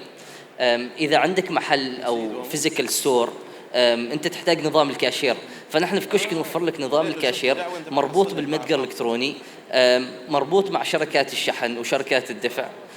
زايد اليوم في كومكس أطلقنا شيء اسمه كشك AI أو كشك ستوديو. فلاحظنا الفترة الأخيرة ونحن نشتغل مصوري، يعني التجار يريدوا يدخلوا التجارة الإلكترونية، بس واحدة من تحدياتهم اللي هو موضوع تصوير المنتجات، لأن عادة التجار منتجاتهم تتغير. فقدرنا نصنع تول AI داخل الابليكيشن مالنا بكل بساطة يساعدك انك تصور اي منتج ويعمل لك ريفاين او يجمل الصورة في مكان واحد.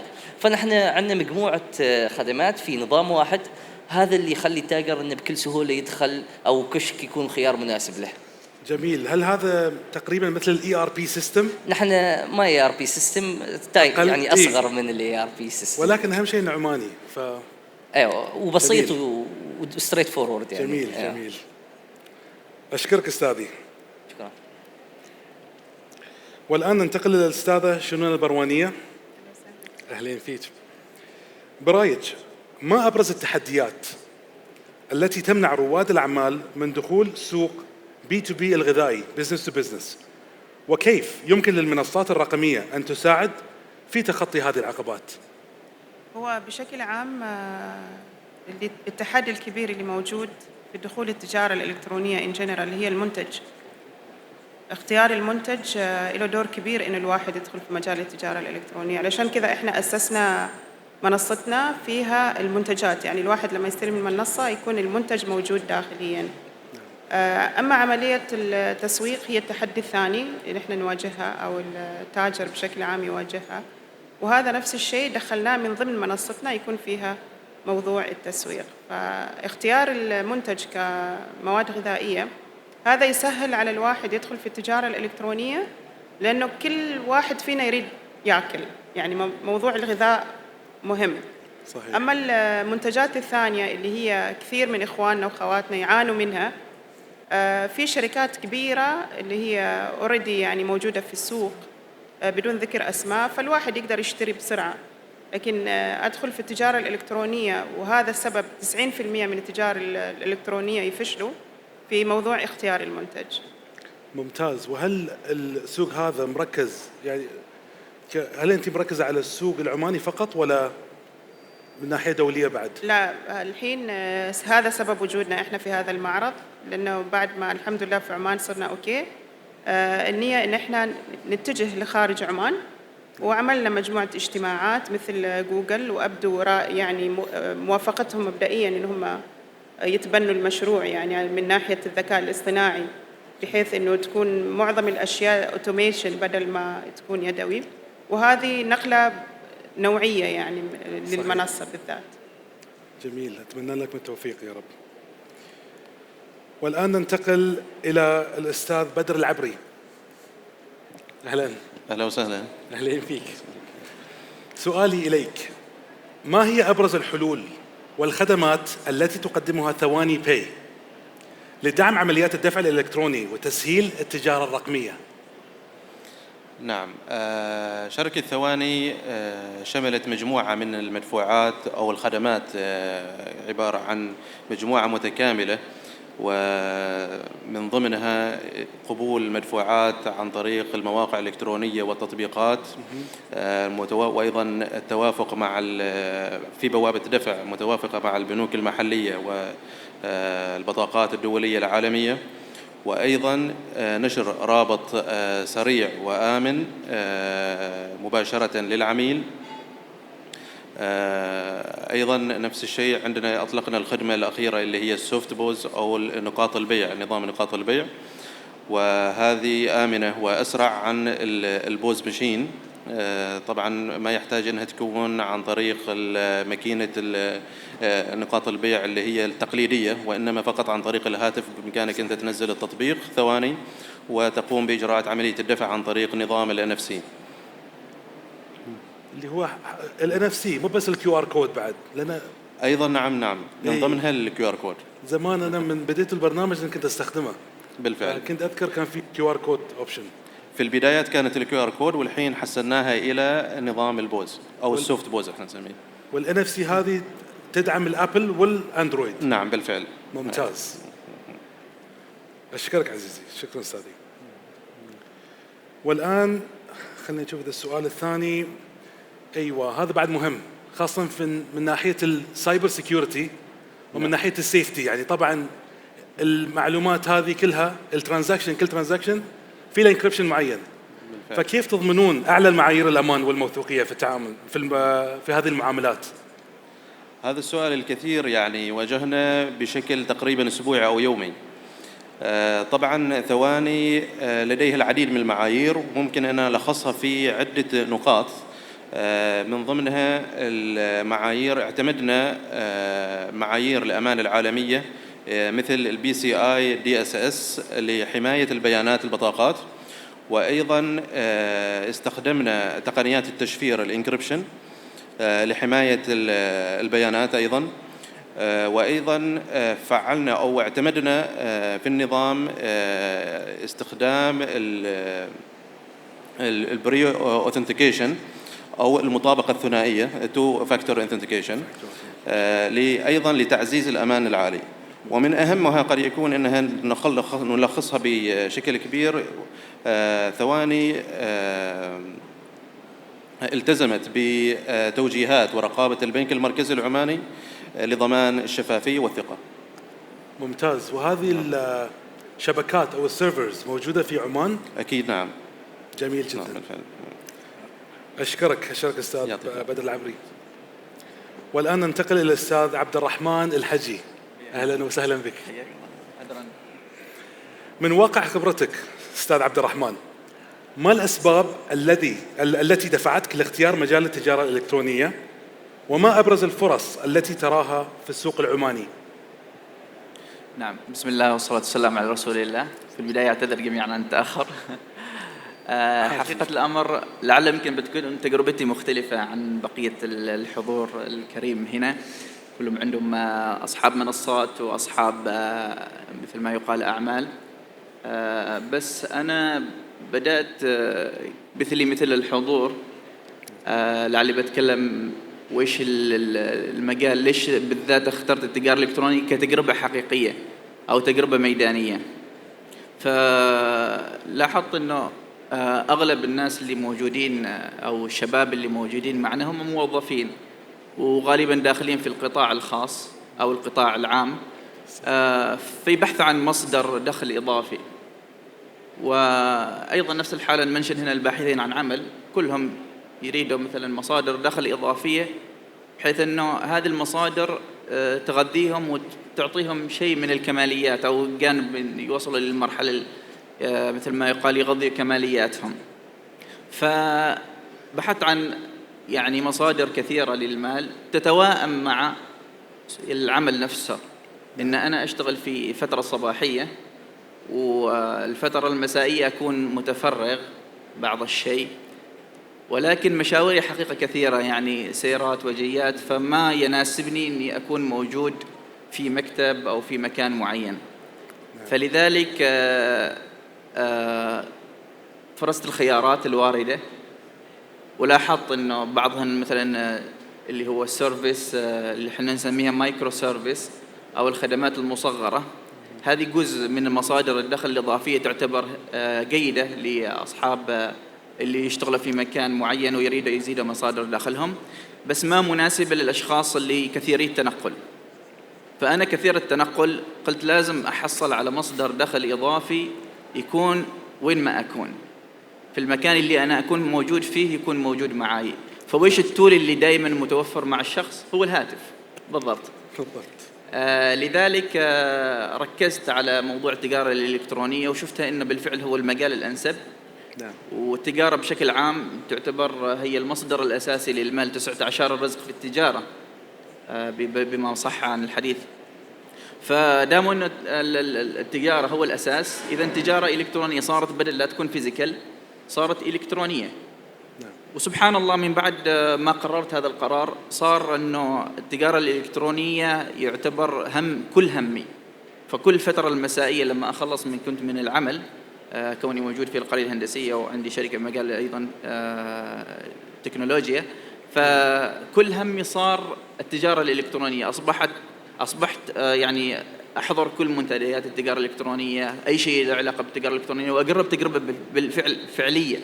فأغلب المنصات تقريبا جربتهن، وبدأت أيضا أتاجر هنا في عمان وخارج عمان. فدخلت في مجال التجارة الإلكترونية في عمان، وركزت أيضا نفس الحالة في الخليج. في الحين حاليا عندي عمان والخليج بشكل عام. وممكن أسأل شو المنصات اللي استخدمتها؟ يعني أنا أعرف طبعا في أمريكا، في كندا في مثلا أمازون دروب شيب، نعم، أو فيها يعني كم من منصات مختلفة. بالضبط. بس في الخليج أو في سلطنة عمان شنو هي المنصات اللي استخدمتها؟ هو في بداية الأمر كنا يعني يمكن إذا قلنا السنتين الماضيات أو الثلاث سنوات الماضية صار في طفرة طيبة في مجال التجارة الإلكترونية في عمان.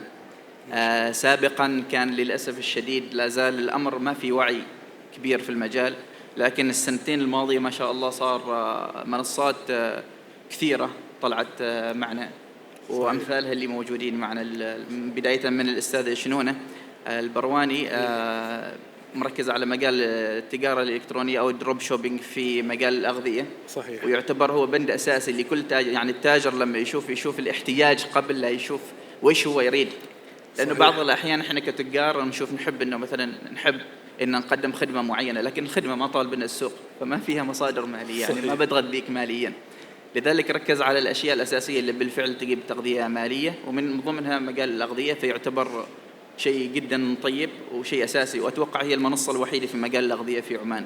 صحيح. فأنا رشح بشدة، فالأستاذ صراحة يعني كونسبت ممتاز، أنا أرشحه بشكل كبير إنه الشباب يدخلوا في هذا المجال، وخاصة إنه المجال الغذاء يعني هي الفئة المستهدفة للجميع.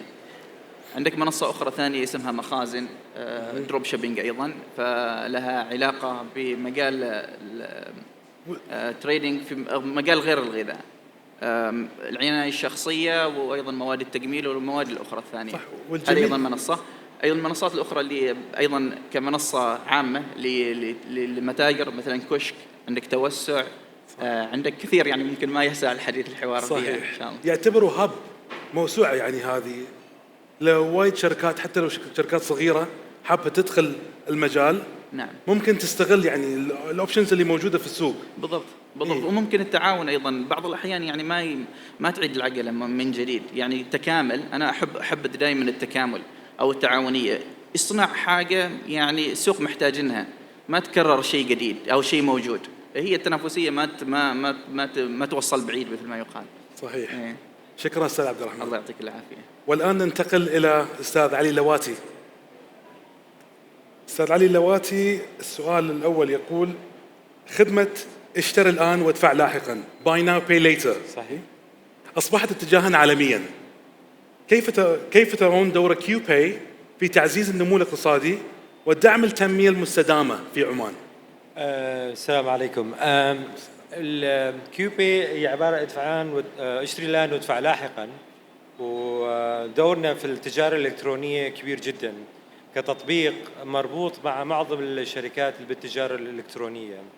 ففرضا الحين شركات مثل كشك أو أي شركة إلكترونية من المؤسسات المتوسطة ممكن تربط معنا مباشرة على التطبيق، وممكن أيضا تكون آلية فكيوبي تكون آلية دفع على المنصة. فالآن كثير من يعني حاليا ما شاء الله من ما تم تدشين الخدمة من 105 أيام تقريبا، صححني خالد صحيح؟ فطبعا خالد شريكي ف 105 أيام حاليا عندي تقريبا 35,000 سبسكرايبر، سوري 35,000 داونلود للابليكيشن، وعندي تقريبا 16,000 مستخدم للتطبيق. فتصور المجال اللي افتحه لشركات شو يسمونه التجاره الالكترونيه في عمان وخارج عمان. وايضا تم ذكر موضوع انه التجاره الالكترونيه ما كانت بذيك القوه قبل سنتين، يعني حتى الحين في كثير من الشركات الكبيره في عمان اللي الحين نحاول نربط معهم ما موجود عندهم صفحه مخصصه لعمان. فهذه ايضا من احد الاشياء اللي نحن نحاول انه نربطها. فاحنا ربطنا مع شوبيفاي، ربطنا مع شو يسمونه ووب كوميرس، فربطنا في اكثر من منصه وحتى ووردبريس. فهذه هي من احد. اما بالنسبه للتجار فهذا طبعا بيزيد من الطاقه الشرائيه. حاليا من احد الاسباب الكبيره اللي احنا نواجهها في عمان الطاقه الشرائيه، يعني في لوك اللايف سايكل اوف اي متجر مع بسبب الطاقه الشرائيه ما يكمل سنتين. فاليوم احنا من ناحيه الاقتصاد زودنا الطاقه الشرائيه في البلد علشان الشخص والشركات تستمر ايضا في البلد، لان تعطيهم الاوبشن ان هم يقسطوا. طبعا التقسيط، فالان مثلا بدل ما اشتري شيء بقيمته 500 ريال ممكن ادفع عليه قسط 125 والبقيه ادفعهم على فبتكون عندي الابيليتي تو باي اكثر منتجات اكثر من المحل، يعني من المحلات الثانيه ايضا يعني. زين، وهل هذا الشيء يعني على حسب الشركه كيف ماشيه، هل تشوف ان هالبرنامج اللي عندكم سهل الاستخدام حتى حق الشركات الصغيره؟ سهل جدا. الان انا يعني عندي يقدروا يدخلوا عادي؟ يعني الان بالضبط انا عندي ايضا شركات اللي السجلات التجاريه للاعمال المنزليه ايضا احنا قمنا بادخالهم في التطبيق علشان نسهل عليهم. فهو الان الشرط هو انه يكون عندك سجل تجاري ومسجل، فحتى هذه الشركات الصغيره ممكن تسجل مباشره، لان ممكن تكون عن طريق التجاره الالكترونيه، وحتى ممكن يكون عندنا تطبيق خاص للمتاجر اللي هو ممكن نعمل آلية الدفع عن طريق التطبيق اللي هو يكون تطبيق كيوبي للمتاجر أيضا يعني. وهل هذا يعني تقدر تنزل كيف أقدر أشرح؟ تقدر تنزل من الاي بي اي، هل عندكم اي بي اي معين انه يكون في لينك كابليكيشن؟ مثلا خليني اقول انا عندي مثل برنامج اولكس، طيب ابي ادفع فيه، مثال ان نفترض اني قاعد ادفع، فهل تقدرون تربطون اي بي اي اللي في الابليكيشن سواء كان اندرويد ولا ايفون، انه سهل انكم مثلا تحطون السيرفيس بروفايدر مالكم في البرنامج عشان يستخدمون يعني الان بالضبط سهل جدا. عندي تقريبا 5 اي بي ايز موجودين حاليا للربط، فحتى احنا ربطنا على التطبيق على الليفل التطبيق الابلكيشن ليفل. يعني من احد الامثله اللي ممكن اذكر لك اياها عندك مثلا تطبيق مسره، تطبيق دانوب، فمربوطين معاهم مباشره على الابلكيشن وعلى المنصه التجاريه ايضا يعني. احسنت. والسؤال الثاني يقول كيف ستشكل هذه الخدمه مستقبل التجاره الالكترونيه في السلطنه ومنطقه الخليج برايك؟ والله احنا مفكرين الان ان نركز على عمان، بالعكس ان الحين قاعدين نشوف يعني في خلال الفتره الماضيه شفنا ان الطلب على المنصه كبير جدا، والان اتوقع انه في خلال الاشهر القادمه ايضا بتكون في شموله ماليه للاشخاص اللي ما عندهم الملاءه الماليه، فايضا هذا بينظم كيفيه الصرف. يعني انت عندك الان حتى بالنسبه للطلبه ايضا في عندنا توجه خلال الفتره القادمه للطلبه او الاشخاص اللي ما عندهم قروض ماليه حاليا عندهم رواتب، فهذه ايضا من احد المعلومات لان احنا مربوطين من اكثر من جهه، مربوطين مع الملاءه الماليه، مع البنك المركزي، مربوطين مع البوابات الدفع، مربوطين مع اكثر من مكان، فهذا بينظم وبالعكس بيعطي شموله ماليه للاشخاص الغير قادرين ان ممكن يحصلوا على بطاقات الكريدت كارد، وممكن ايضا يعني بيكون بيشمل شريحه اكبر في خلال الاشهر القادمه ان شاء الله. يعني هذا الاوبشن متاح حتى للناس ما يقدروا يطلعون بطاقه ائتمان. بالضبط. يعني هو السبب الرئيسي ان انت عندك حاليا في عمان مثلا استخدام الكريدت كارد 5% من البوبوليشن، يعني من الشعب.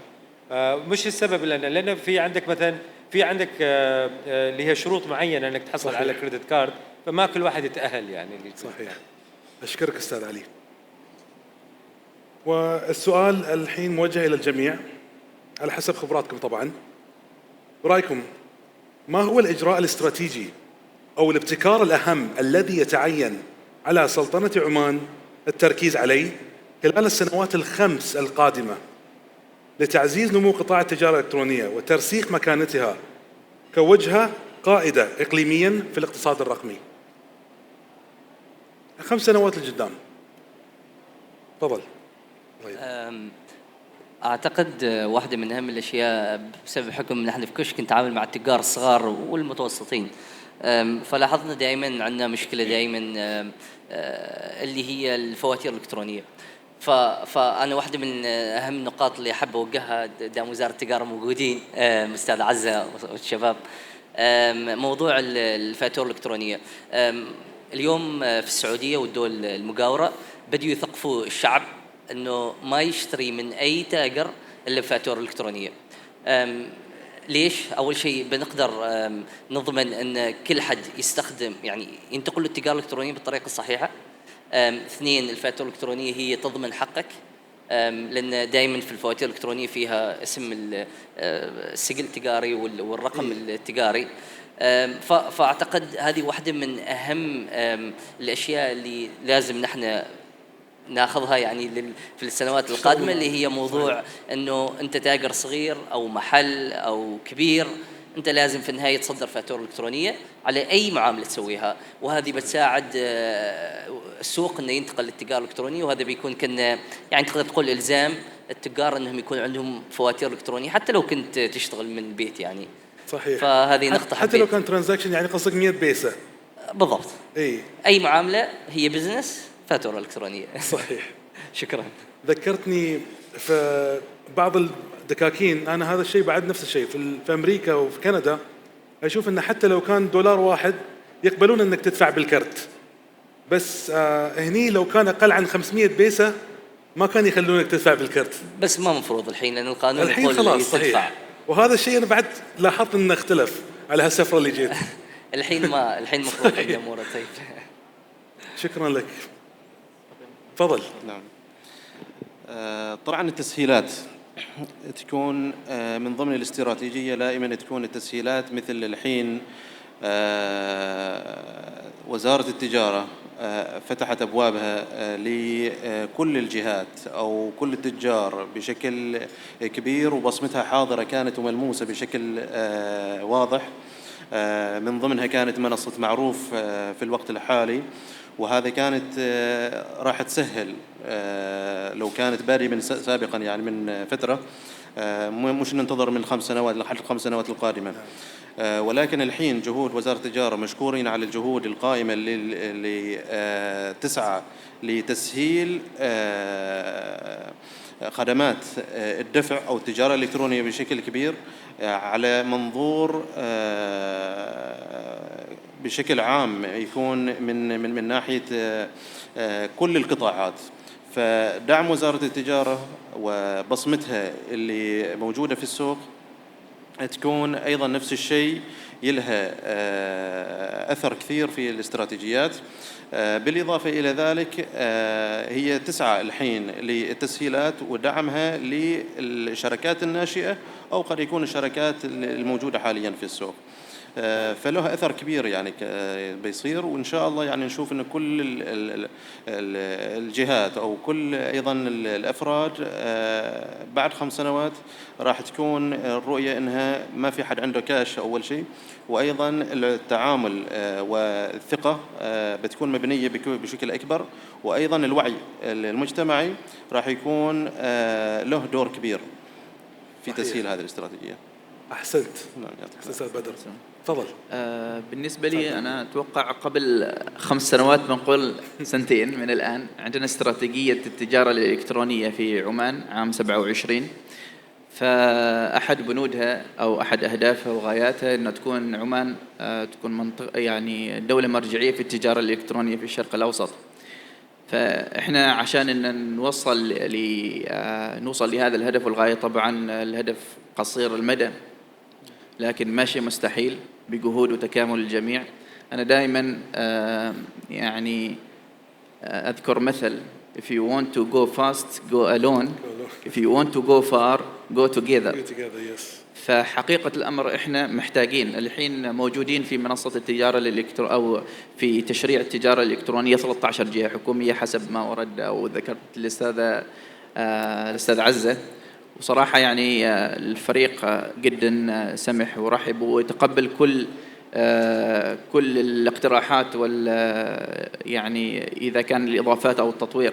فأنا أقول إنه محتاجين أن نتكاتف جميعا، أي واحد عنده خلفية في التجارة الإلكترونية وتجارب خارجية سواء في عمان أو في الخليج أو في دول العالم، نشكل فريق في القطاع الخاص، وهذا الفريق بإشراف الجهات الحكومية، ويكون كأن كل ما يتعلق بالتجارة الإلكترونية كخبراء يكونوا موجودين في مكان واحد عشان أن نحقق هذا الهدف والغاية اللي هي عام 27. ممكن بعدين عام 2000 يعني بعد 5 سنوات من الآن عام 2030 تكون عمان هي دولة مرجعية ما فقط في الخليج، تكون على مستوى العالم، لأن عمان لها باع أو منطقة استراتيجية جغرافية جميلة وتعتبر الهب. أتفق معك.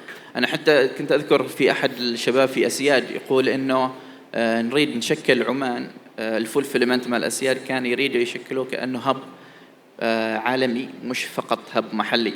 فهذا الأشياء نحتاج أن نوائمها مع بعضها البعض ونداخلها ونتكامل مع بعضنا البعض كجهات حكومية أو قطاعات خاصة أو أفراد متخصصين في مجال التجارة الإلكترونية. صحيح. أن يعملوا مثل فوكس جروب. أهم شيء أنه يكون في هارموني أو كيف أقدر أشرحها بالعربي؟ روح تعاون بين الجهات الخاصة والحكومة. نعم. وهذا أنا أحس أنه يعني راح يشكل فرق كبير. فرصة إن شاء الله هالفرص يعني تزيد، لأن I don't know how to explain it. Sorry.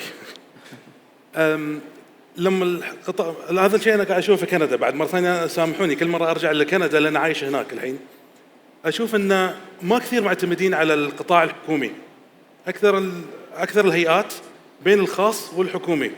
فلما هم متحدين على كلمة واحدة التطور يزيد بأضعاف. وإن شاء الله هذا الشيء موجود هنا، وخلال 5 سنوات القادمة الأمور تتسهل وعمان تطلع في الرانكس يعني في العالم إن شاء الله. بإذن الله. هل that's it؟ بالنسبة ككيوبي أو كمنصة ندفع الآن اشتري الآن وادفع لاحقا، احنا نريد أن تكون المنصات التجارية الإلكترونية تكون لها لوائح معينة عشان يتم تنظيم هذه اللوائح، وتكون على مكان من ناحية السايبر سيكيورتي، من ناحية الارتفيشال انتليجنس، من ناحية المشين ليرنينج. فهذه بيساعدنا منصة كيوبي ان احنا نربط معاهم، بالعكس we can monetize او ناخذ من عندهم data that we can use، او ممكن استخدام المعلومات من المنصة، مثل البيهيفير، كيف الشخص يستخدم المنصة، ايش يشتري من المنصة. فبالنسبة لي I can do cross selling، اعلانات للاشخاص وتوجيه خاص للاشخاص ان يشتروا اشياء معينة. فبالنسبة لي تكون ان لل5 سنوات القادمة يكون في لوائح معينة للتجارة الإلكترونية، وأيضا إدخال شو يسمونه الارتفيشال انتليجنس والمشين ليرنينج في المنصات بالنفس يعني. إن شاء الله. أحسنتم. أستاذة شنونة، الله يعطيك العافية. إحنا كمترو مسقط عندنا رؤية نوعا ما بعيد، لأن أساسا يعني متكئين على موضوع عندنا هدر غذائي اللي يوصل تقريبا من 15 إلى 20% بسبب مش مؤتمت لحد الحين. وأنا أتكلم مش بس بعمان، خليجيا الأماني الوظيفية لهذا الطعام مش مؤتمتة. فهذه النقطة. وعندنا نقطة ثانية اللي هي واجد مهمة، اللي هي الباحثين عن العمل، عدد كبير جدا. صحيح. فهذه النقطتين لما نجمعهم مع بعض نقدر نطلع بالآلاف من تجارة، اللي هم الدروب شيبينج، اللي هم الافيليت ماركتينج، السيلرز بي تو بي اللي هم ريتيلرز. وعلشان كذا احنا بنينا اللي هي مترو أكاديمي، أكاديمية مترو. الواحد يدخل معانا حتى لو ما عنده فكرة نهائيا في التجارة الإلكترونية أو في المواد الغذائية أو حتى في الاي اي، يستلم التول معين نمكنه، يعني التمكين الشخصي انه يقدر يتعامل مع الذكاء الصناعي في عملية التجارة. وطبعا بدينا بسلطنة عمان، والنية ان احنا نطلع خارج عمان وتكون فعلا عمان هي النقطة الأساسية أو البورت الأساسي في مواد الغذائية على مستوى الخليج إن شاء الله. إن شاء الله. ومن هالناحية طبعا هذا يواكب مع رؤية عمان 2040. إن شاء الله. جميل. Yes, we can. That's something big. تمام أعزائي، وبهذا نكون قد استعرضنا مع نخبة من المتحدثين أبرز الاتجاهات المستقبلية والابتكارات التي يمكن أن تدعم رواد الأعمال والشركات الصغيرة والمتوسطة في سلطنة عمان. كل الشكر لضيوفنا على هذه المداخلات القيمة، والشكر موصول لكم جميعا على حسن المتابعة، ونشوفكم إن شاء الله. ممكن إضافة بسيطة؟ تفضل. أعتذر. لا تفضل عزيزي. جزاكم الله خير. حقيقة الأمر قبل هذا الوضع يعني أشكر جزيل الشكر الأستاذ عزة والأستاذ سلطان للجنود الخفيين على مجال التجارة الإلكترونية وجهدهم المبذول. يعني حقيقة أمر ملموس، ولكن يمكن للبعض ما يشوفوا إلا النتيجة، لكن أنا كنت معهم بشكل أو بآخر. في حقيقة أشوف يعني الجهد اللي بذلوه لا يعني حتى عبارات الشكر أو عبارات الثناء ما تؤدي حقهم. فحقيقة الأمر أشكركم شكر جزيل على مجال التجارة الإلكترونية وأشياء التشريعات اللي ذكرتوها، وأيضا نفس الحالة نشركم لثقافة التجارة الإلكترونية، لأن بالفعل إحنا محتاجين لهذا المجال ومحتاجين نضيف فيه أكثر من هذا المجهود. فجزاكم الله كل خير على مجهودكم الطيب وبذلكم في هذا المجال. جزاكم الله خير. إضافة أخرى بعد أعتذر، يمكن أيضا نفس الحالة، هذا من ضمن التوصيات. الحين التجارة الإلكترونية صارت تنتشر بشكل جدا كبير مع الأطفال بشكل عام وفي العالم الحين، لأنه شيء موضوع سهل وبسيط. عندنا ميزة في عمان، كل شخص أو كل طفل عنده حساب بنكي، بطاقة بنكية. أنا أعرف أن التشريع موجود 18 سنة كأقل عمر للتجارة الإلكترونية، لكن أنا أقول العلم في الصغر نقش على الحجر، والثراء ما يبنى في ليلة وضحاها، الثراء يبنى على باع طويل. فأنا أقول إن محتاجين أيوة بالفعل أن نسوي استراتيجية لتعليم الأطفال من عمر 6 سنوات 7 سنوات في مجال التجارة الإلكترونية بإشراف المعلمين أو بإشراف أولياء الأمور، لأن الحساب البنكي حاملين ولي الأمر. فإحنا نهيئ أولياء الأمور ونهيئ أيضا نفس الحالة الأطفال في مجال التجارة الإلكترونية، لأن بالفعل عشان إن نكون أشخاص مرجعيين نبدأ بهم من الصفر أو من هم صغار. هذا وشكرا. نقطة جميلة جدا. جزاكم الله خير. وبهذا نختتم هذه الجلسة، وحتى لو حابين تسألون أي سؤال جاهزين الشباب. بالعادة البانلات الأجنبية يسألون أسئلة اللي موجودين قاعدين الأودينس. فشكرا إذا لكم. عندكم أي سؤال نحن هنا موجودين علشان نسمع، لأنكم جايين تسمعوا عن التجارة الإلكترونية ترى. شكرا لكم جزيل الشكر. لا يقول إذا ما سأله يعني إما ما فاهمين ولا شيء آخر، يعني لازم سؤال. يمكن قصرنا في الشرح يعني. لا شكلي أنا اللي مقصر. لا بالعكس. الله يعطيك العافية. أعتقد في سؤال هناك. تفضل. Yes. Good afternoon. I ask my question in English. And first, I thank Sultanate of Oman for this opportunity that has given us. The question is, how can we make the people, the traditional people, prepared for these changes? Because lots of traditional people in different societies, in the Middle East especially, they are resistant to such changes. What solutions do you offer for such people? Thank you. ممكن أجاوب؟ That is true, especially when you are talking about trade, because working in traditional commerce and then transferring to e-commerce is very difficult. But meanwhile, so many of e-commerce that we have coming from outside, so the buyer are ready to deal with the e-commerce, but still the seller, they are not ready to deal with e-commerce. This is why we have small businesses like Koshk, like Metro Muscat, like everyone. We're trying to work together, even the Ministry of Tijara, we're trying to work together to solve this kind of problem. And we are working hard actually to do this. I can add one more thing actually. You'll be surprised, the penetration of mobile phone usage in Oman is more than 90%. So changing the mindset is not required because people are already tech savvy in Oman. And you'll be surprised, there are so many purchases that are happening online. So steering the mindset is not required. It's basically giving them products they want. So that would be something that we need to focus on. So usage of the technology is already in place today actually. لو ما في أي سؤال ثاني نختم هذه الفقرة ونكمل مع الجلسة الثالثة. تموا معانا إن شاء الله في بانل ثالث، في ندوة ثالثة موجودة. شكرا لكم جزيل الشكر وشكرا لكم أيضا على حسن الاستماع. والآن نرحب بمحاضرنا الرئيسي الرابع السيد إسلام عبد الكريم، المدير الإقليمي لمنطقة الشرق الأوسط وشمال أفريقيا في شركة يانجو.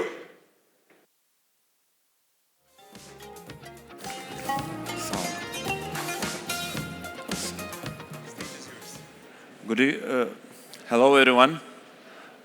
I'm delighted to be here at COMEX on this stage. Thank you for welcoming us here. And it's a pleasure being here. So I would like to tell a little bit story about Yango and about how why super apps are important in the region. So basically, when you talk about story and a global shift from internet to the super apps, you can see that in Asia, super app was born. And you can see that such players as WeChat, Grab, and Gojek providing the models. And right now, people start to get used to it. It's proven by years that these models are truly working, and people choosing super apps over the apps that going only with one service, for example.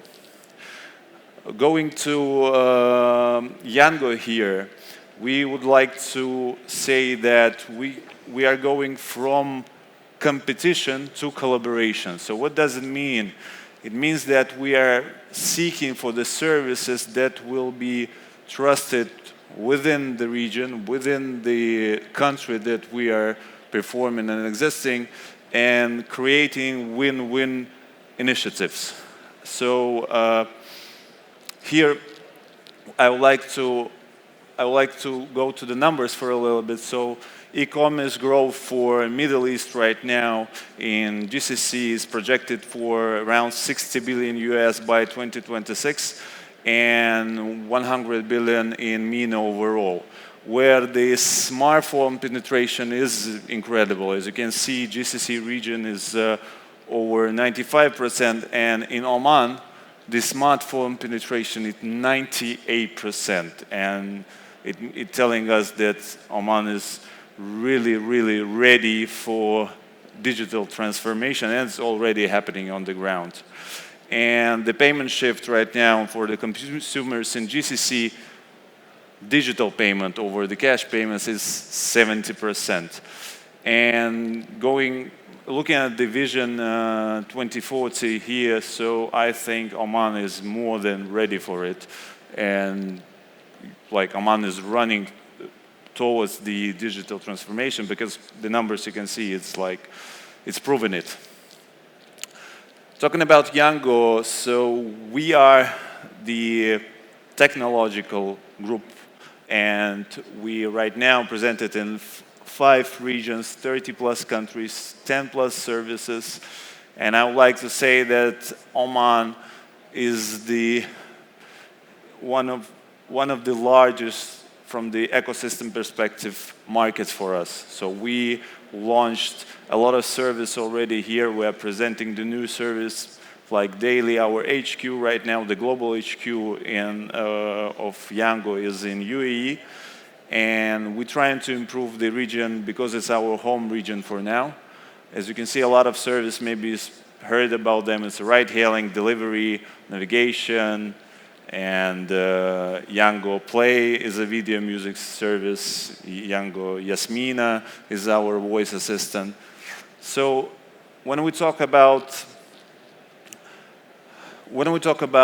the ride-hailing business, that's basically for us is an entering business to all the markets. So we start basically with ride-hailing. We right now trying to build, and we are building the business beyond the ride-hailing, and we're doing good, and Oman is helping us with it. So if you can see, the super app itself have a lot of business right now inside, and hopefully all of those will be available soon in Oman, including pay, maps, buy and sell, and maybe some food delivery in the future. So everything in one pocket. That's a very nice picture of it. Literally all the technology could be in one pocket, in one application seamlessly. Also, we are collaborating with existing businesses in Oman and trying to involve them in our super app, trying to help them to build their business within the Yango super app. Talking about my favorite product in Yango, of course it's Yasmina. It's our AI voice assistant that talking in a human-like AI, speaking Khaliji Arabic, like seamlessly it can set up your personal music experience, what you like. And fun fact about Yasmina, in Oman and in UAE, the most popular scenario, what Yasmina does for the customer, is reading Quran for the kids. And that's really warmed my heart, because I think that's like, for us, it's a blessing that IT product can be so helpful in this regard. So we have it in 4 versions for now. It's Max, Midi, Yasmina Lite, and very small Yasmina Mini. So you can find it within Oman in shops of our distributors. Talking about Yango Play, we have 7 countries launched, and the contact is mainly Arabic. We are top 5 streaming apps, and we just launched. We have over 76 million music tracks, and we have mini games, TV channels, series, and our AI assistant Yasmina is built into our Yango Play product. So when we're talking about Omani business, we are trying to give giving an access to Oman businesses for millions of users, integrating logistics, secure payments, marketing tools provided by AI, and trying to bring this digital infrastructure for Omani citizen and for the Omani business that can use daily within their daily life, within their business. When we're talking about bridging the innovation, the thing is, I would like to highlight that Oman is ready, and I think Oman is hungry for the super apps, for digital technology, and there are a lot of things that are happening right now on the ground. Really, a lot. We just saw on the stage the wonderful product of UPay, and wonderful products that I saw during COMEX. I just went around here. There is a lot of smart guys and smart, really cool businesses within the startup area over there. You can talk with them, the incredible minds there. And I think Oman, again, it's hungry for the super apps, and we are here to provide really strong partnership, our experience, and our services within the country. So, and we would like to thank Minister of Commerce and Invest Oman for achieving all that we achieved here, and we are moving towards the Vision 2040, and we hoping that we could be a reliable partner, and our goal is to achieve those goals which is set up of Vision 2040 in Oman. And I would like to thank you for giving me a word here. And my name is Islam Abdul Karim. I'm the regional head for Yango Middle East. Assalamu alaikum and jazakallah khairan for the time. Thank you.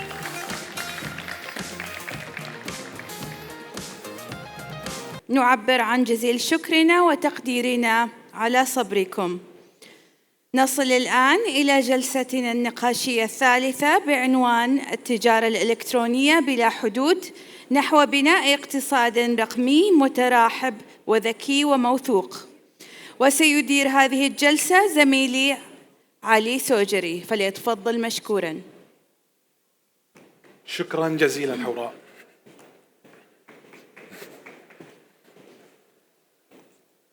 Okay, now we're flipping to English for this one. اللي يحتاج الترجمة موجودة مع زميلنا، أتوقع بيكون هناك على طول عند الباب. إذا حابين تاخذون شو اسمه تاخذون ترجمة بالإنجليزي بالعربي، إنجليزي للعربي. So, good afternoon, ladies and gentlemen, and thank you for your patience and for being with us all this time. It is a great pleasure to welcome you to our third and final panel discussion of the day, titled E-commerce Without Borders, Building a Connected, Intelligent and Trustworthy Digital Economy. In this session, we will explore how e-commerce is shaping industries beyond traditional retail, covering aviation, tourism, startups and technology. Together, we'll discuss how these sectors can collaborate to create a seamless ecosystem that strengthens Oman's position in the global digital economy. Allow me to introduce our distinguished panelists. Ms. Ursula Julia, CEO of Brankspace. The next panelist is Dr. Jaber bin Saif Salami, founder and CEO of OCEC Company. The next panelist is Mr. Shabib Al-Ma'mari, CEO of Visit Oman. And for the final panelist is Mr. Michael Rutter, Chief Commercial Officer of Oman Air. So the first question, Ms. Ursula Julia, shall I begin with you? Yes. Okay.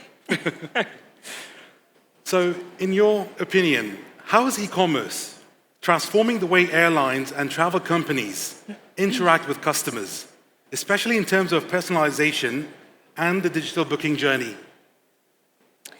I actually strongly believe it's completely fundamentally changing the way companies interact with their customers and also with their people and their teams. And we heard even earlier today when Surya from Oman Air presented how in the past it was more looking at the company as a transport provider and at transactions, versus actually it's now all about building relationships. That's how I would describe this fundamental change. And this also means creating end-to-end journeys. And I think there are three fundamental areas to consider for this. The first one is you need to make it feel personal and human. The second one is it needs to be seamless. Yes. And the third one is trustworthy. And if I may just give one or two examples for each of these three areas. So we already talked about in the last days, and particularly also today, a lot about personalization. And I think it's clear one size does not fit all.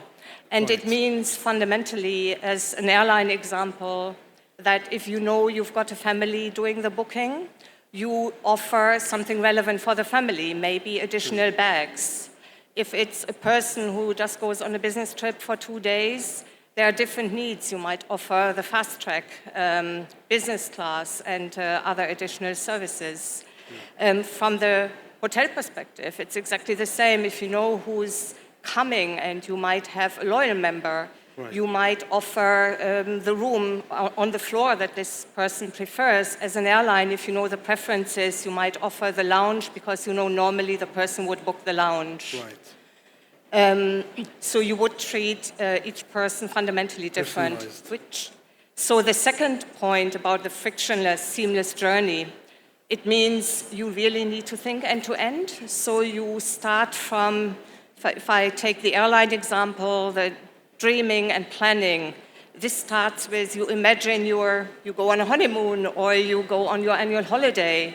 So the plane in that aspect is a means to achieve it. So you need to understand it and you need to follow this through across the journey then through the shopping experience, the beyond the shopping, the servicing, you might have changes afterwards, and the day of travel and even the feedback beyond, and adapt your offering accordingly, offer the right additional services also beyond the flight that might suit the customer.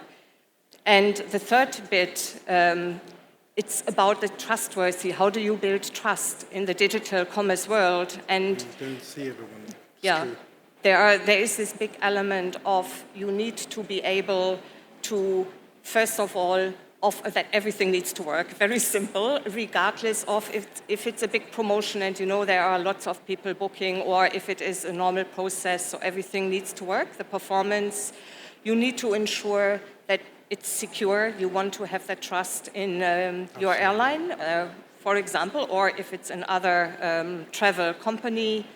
You also want to know everything needs to be clear and transparent so that you know actually what you do, regardless if you book on your mobile or if you book on any other device.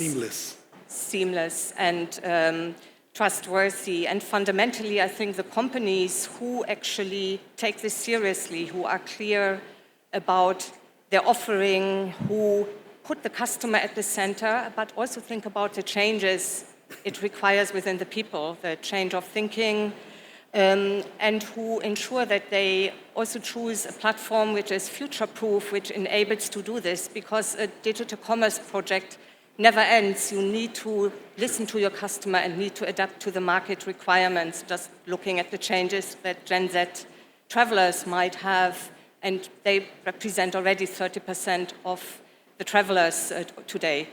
So what you're implying is that we need to keep continuously looking into what the customer thinks, and we need to always have these demographics ready with us to be able to adapt to these changes, because of course the customer's criteria are changing on a daily basis.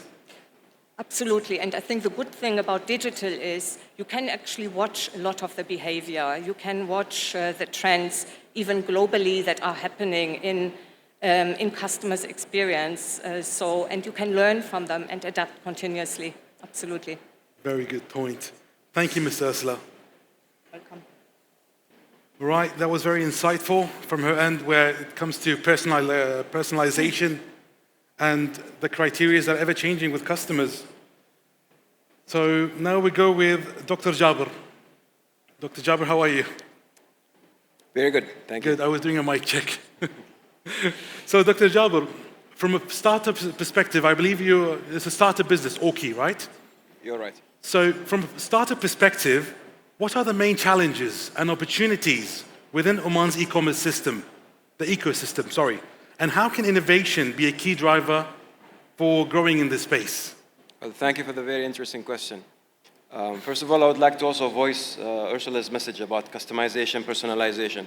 Yes. And I think this is one of our advantages as a startup, where we can move quickly and kind of disrupt pre-existing markets, be it big or small. So being a kind of nascent market in Oman, e-commerce specifically, yes. We found that there is a lot of opportunities for supporting small and medium businesses to launch right, instead of relying on traditional infrastructure that doesn't necessarily help them scale up in the future. To give you concrete examples, we found that a lot of e-commerce businesses here in Oman primarily sell through social media channels, WhatsApp, Instagram. Absolutely. And that, with time, that has become a big hurdle for their growth, because then they start worrying about invoicing. They start thinking about how to keep track of customer orders, how to customize the products and services according to their requirements. So there's a big gap in terms of infrastructure and kind of the suitability of the tools they've been using so far to help them grow and scale. So being a young market, that definitely incorporates a lot of opportunities for startups to help. But we've also found a lot of gaps in also well-established large enterprises and both private and public in terms of customer experience, user experience. I think it goes without saying that as technology continues to progress with the onset of AI specifically, customers have learned to demand more and more from the businesses or the organizations they deal with. They started expecting or anticipating that businesses should come to them instead of wait for them to go reach out to them asking for services or products. And this is one of the things that we have been able to identify early on and kind of cater to as part of our AI offering. So we enable businesses, enterprises to not only customize and personalize their user experience, customer experience at scale, but also be proactive in their outreach. So instead of waiting for a customer to come to you with a request, you know a lot about them, having served them for quite a while, right? You know where they shop, you know what kind of travel destinations, for instance, they prefer, the seasonality associated with their demand. That allows you to not only improve their experience, but also leverage your bottom line, or uplift your bottom line in terms of revenue. If I may backtrack a bit, regarding OCEC, so what I understood is that the company has AI agents, and these agents are designed to do various different tasks, correct? You are absolutely right. Yes, so one of those tasks can be related to tourism and aviation, or personalization of customers depending on whatever customer sector it is.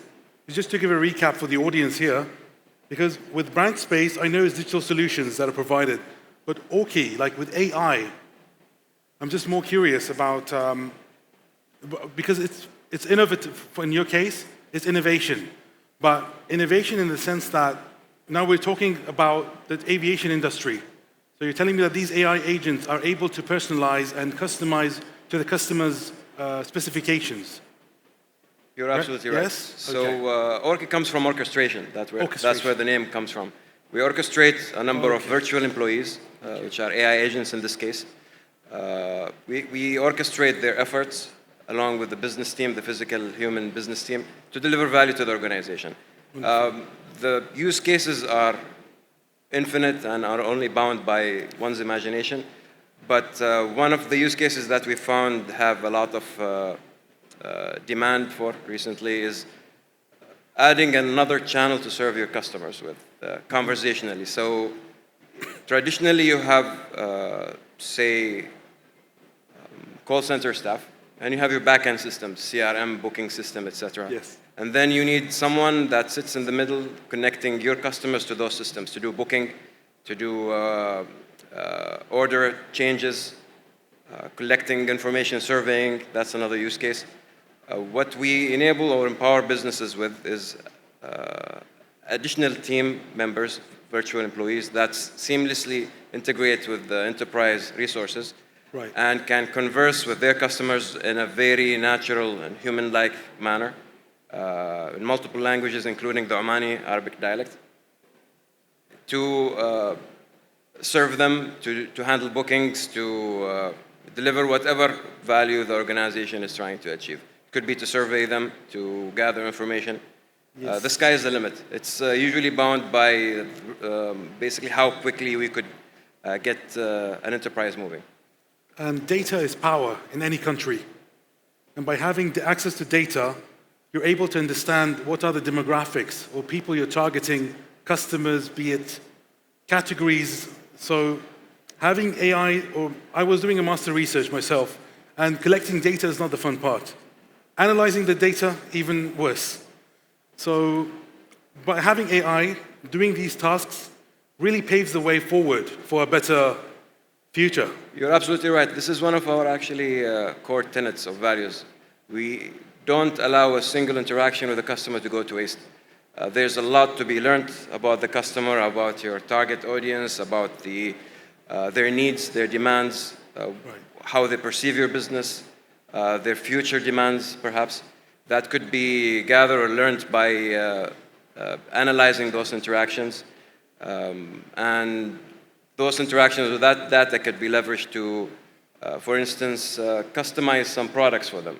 Reach out to them with a specific kind of alternative product that could better fit their needs.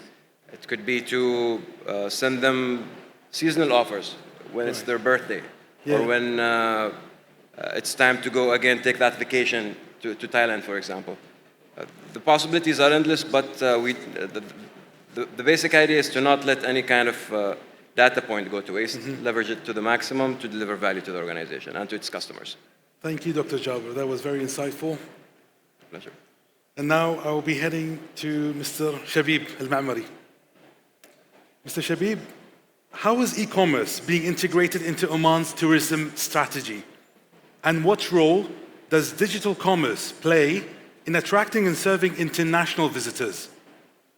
Thank you for hosting me and thank you for the opportunity to speak. I can jump into something that we implemented actually in Visit Oman last year. We started off as a B2B booking engine. Then we got a request to go B2C. Last year, our team, the digital team and the ops and the commercial team decided to expand to B2B2C. And what we've done basically looked at the biggest aggregators, digital distributors on a global scale, existing booking engines, well-known platforms, and we started a dialogue with them around how can we at Visit Oman feed you the products and the content that you already want to showcase. Regardless of the destination, they're always on the lookout for new destinations, new experiences. We were able to strike deals with 16 platforms. And to give you a context on the growth that we've seen in the reach because of the element of e-commerce and digitizing the experiences that we have. Before B2B2C, when we used to be only B2B, we were very active in 30 source markets, GCC, Asia, Western Europe, and we expanded to Eastern Europe. Through the B2B, we were able to reach over 300 corporates that use our booking engine. These are large, medium, and some small corporates. They go on the platform and they have over 300 different products, 80 airlines, 120 direct contracted hotels, and the list goes on and on. We always update our booking engine. Once we launched our B2B2C strategy, we jumped from 30 source markets to 170, and that's in 3 months. We jumped from 300 users, that's the corporate, to potentially reaching around 500 million active users on the 16 platform. These are not our users. These are the users on the existing platform, the likes of Booking.com, Expedia, Trip.com. Trip.com alone today has well over 300 million active users. This is the potential of e-commerce for us. And when you say connect the destination, all of our suppliers are locals. It doesn't cost them anything to be part of Visit Oman. We work hand in hand to identify the product of choice that they want to push through our different channels. And then we do a bit of business development on their behalf to attract the right kind of customer to look at the product and buy that product. If we continue with the same traction today, I would say the same time by this year, if you host me again, I'll be able to tell you that we're hitting 1 billion active users. And this is the power of digital. The question that raises here is how much would it cost me and how long would it take me if I decided to do it alone and not through partnership and not through your integrations from B2B to B2B to C. And this is what we're trying to achieve now, to connect the world to Oman on the platform of choice. So we're telling you, yes, we have our own platform, B2B, Visit Oman, B2C, Visit Oman. You can come and check. But what I'm trying to achieve and what the team is trying to achieve at Visit Oman is we're trying to reach you at your platform of choice. If you're having points on trip.com, you're very familiar with it, you're an active user and you're a loyal user. I need to be today connected to that platform and push my content to you. But Mr. Shabib, doesn't transitioning from B2B to B2C, I mean, of course you're reaching more people, but doesn't it increase complexity? Increases? Complexity. Not really if you identify why are you doing it. Because at the back end, it's the same product, it's the same booking engine. You're just exposing the product on a different front end. For us, the B2C did wonders domestically, to be honest with you. Because we know for a fact that we can't compete with the likes of Booking.com and all the other large players. But domestically, we can have that offering, especially in off-season. We just ran a campaign for the summer for the north part of Oman. We know that Salalah and Dhufar is doing phenomenally during the Kharif season. But we asked ourselves and our partners, what about the rest of the country that doesn't have the Kharif, the monsoon season? We worked with a group of different suppliers. We identified different opportunities, and we pushed an 8-week campaign that yielded the double of what we've spent on our marketing campaign. And it was all purely digital. What we're looking at are also different partners that can use our technology, and we started white labeling our solution, and then they get to decide if they want to go B2B, B2C, or use a version of our solution, and they rebrand it, and they do their own B2B. It's a matter of providing the right product for the right consumer and pushing the right messaging with the right content. It's good to see that Visit Oman is facilitating these things, that to diversify its profile with respect to people that you're trying to attract, customers that you're trying to gain. Because being abroad, I hear a lot about Oman, and I hear about it in a very good light as well. And mostly people focus on Salalah, but sometimes they don't know much about Muscat because it comes to Dubai. But seeing our sand dunes, seeing the nature that Oman has, it's especially, I've seen this in Germany, in France, and these countries, it's becoming more exposed. So thank you to all your wonderful efforts that's going into this. Now for Mr. Michael Rutter. Hello. Mr. Michael, airlines today are leveraging e-commerce far beyond ticket sales into ancillary services, engagement, and loyalty. What new digital commerce trends in Oman Air is Oman Air adopting to stay competitive? Thank you, Ali, for your questions. Fundamentally, the movement to a digital-first strategy is behind the complete transformation of Oman Air. If you take a step back 24, 36 months, you had an organization that was completely focused on the old world business model of offline sales. It only had 20% direct sales, and it had all of the cost structures, the barriers to knowing the guest, the barriers to interacting with the guest, whether that be servicing or whether that be meeting the digital needs that Ursula talked about in her opening remarks. All of those barriers existed. And it's therefore not a surprise that if you go back 24 to 36 months, the company was in a terrible financial state.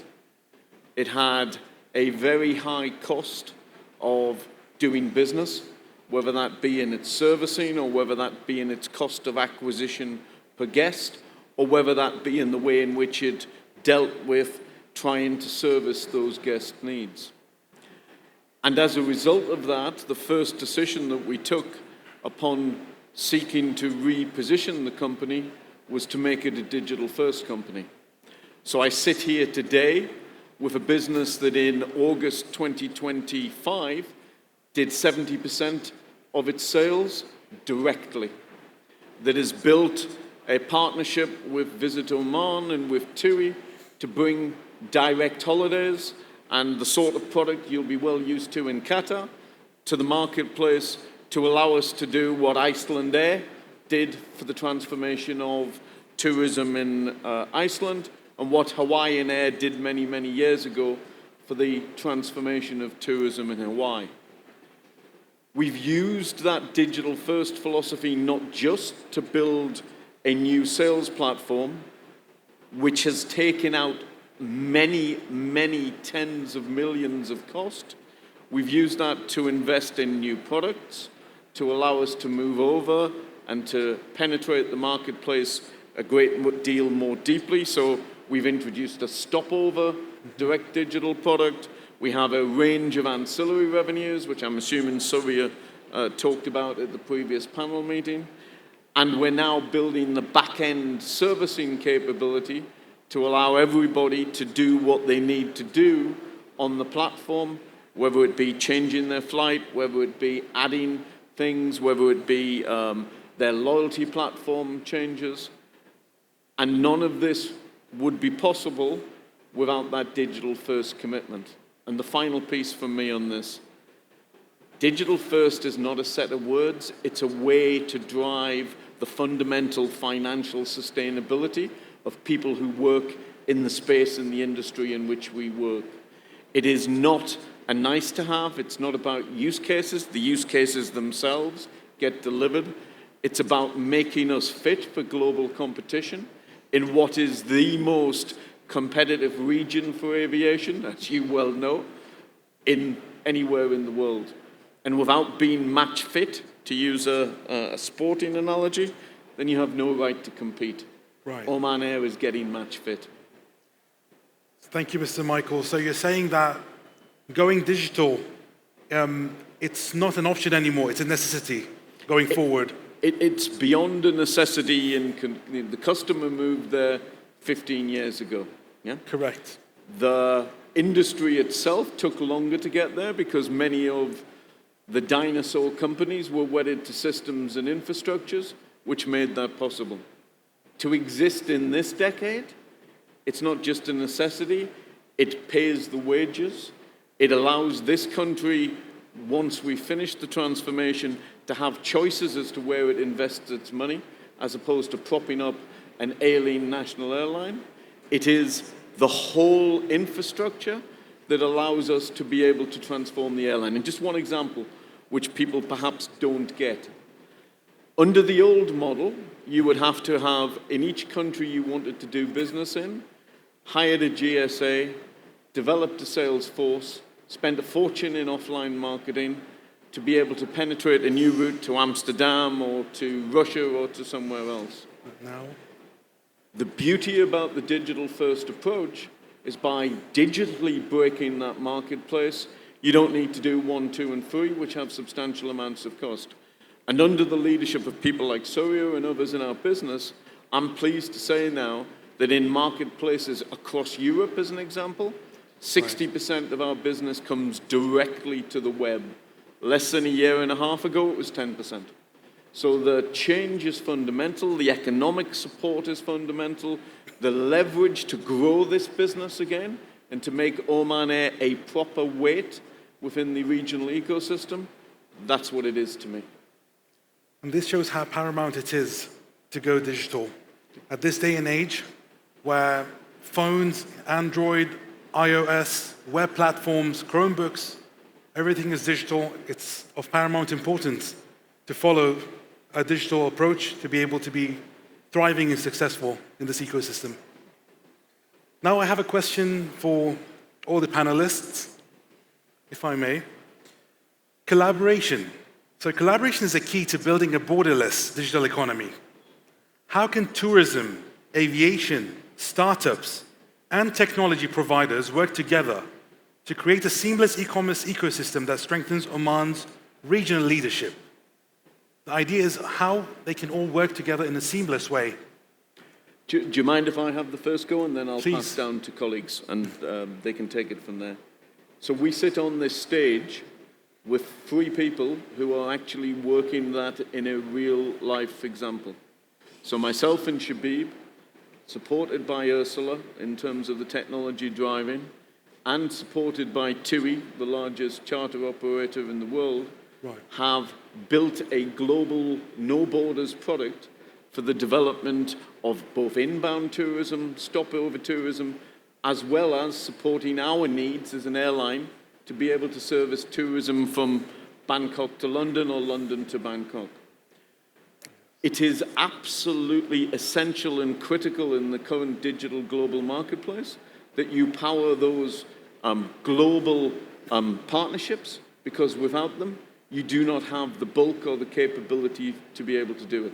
So I do not have what Shabib has in terms of deep, detailed inventory within the marketplace of Oman, and I couldn't be able to bring that to be.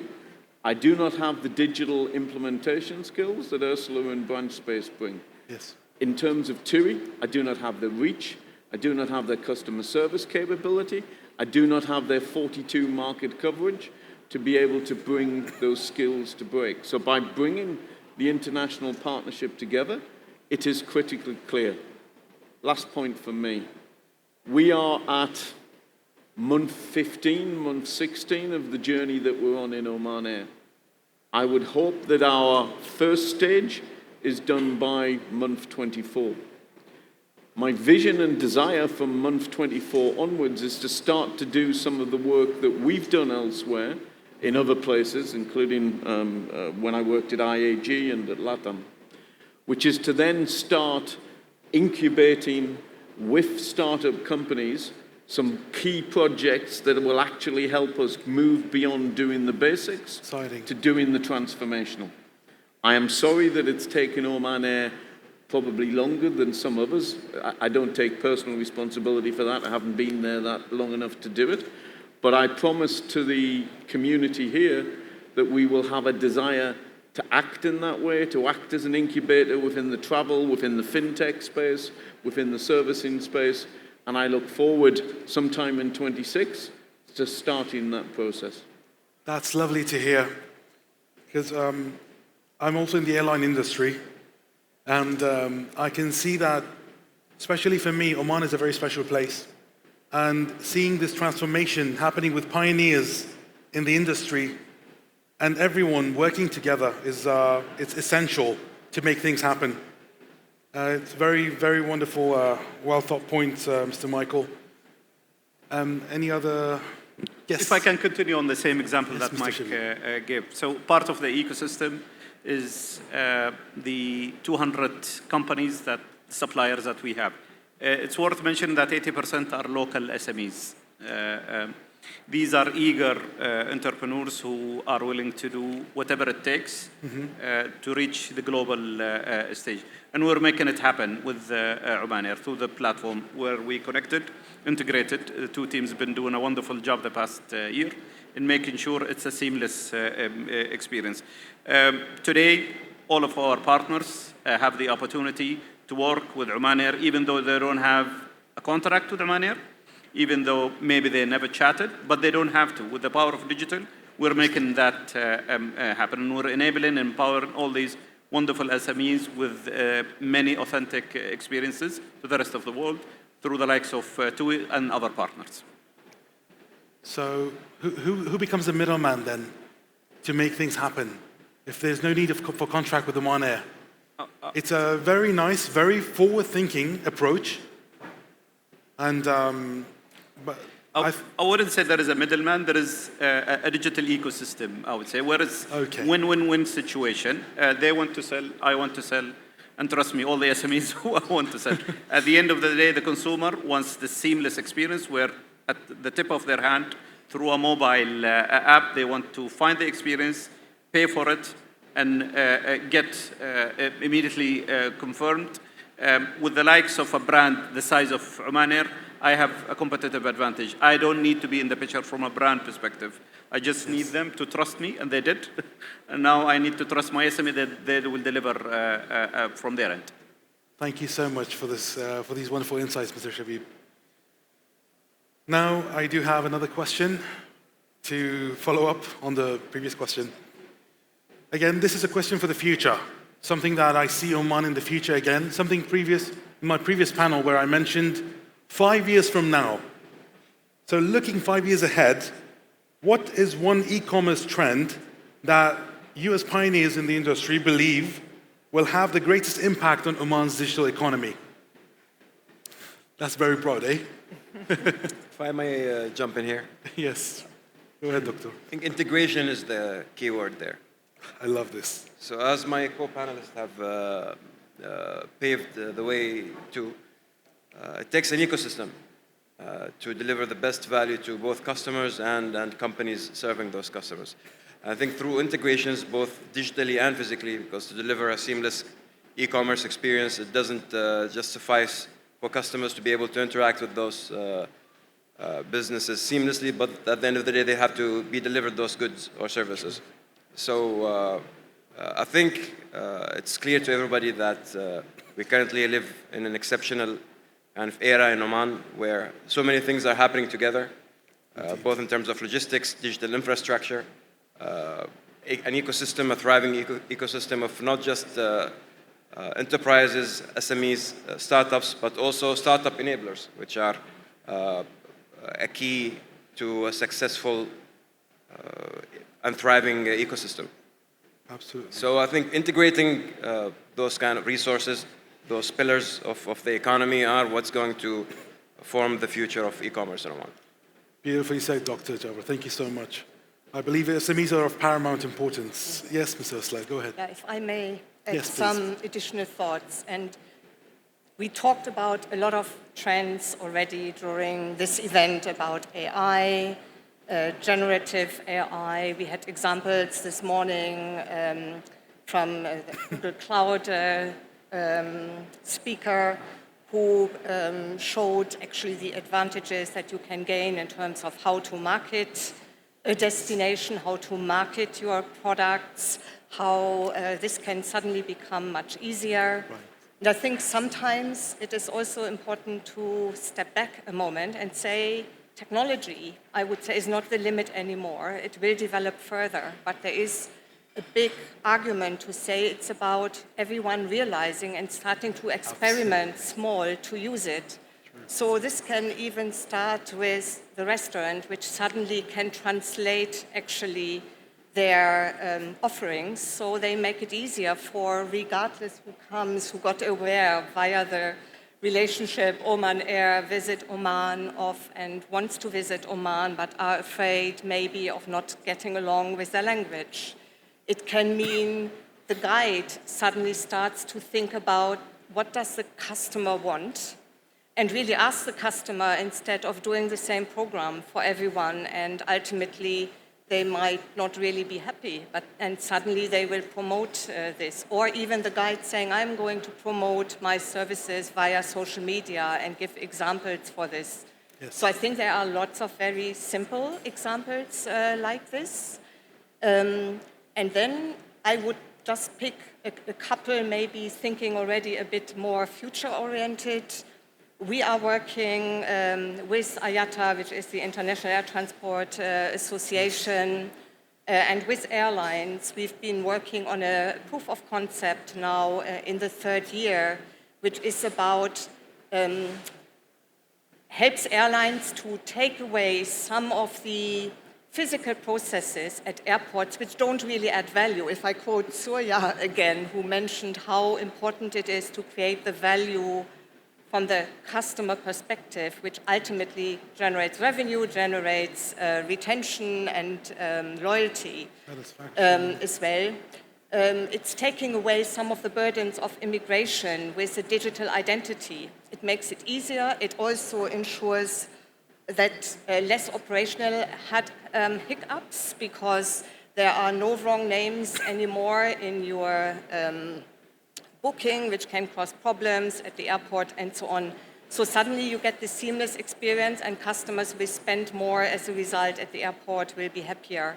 True. Or other examples could be, for me, since I got to know Oman, I have to say, for me, it is one of these hidden jewels. I tell everyone about it. They have to go.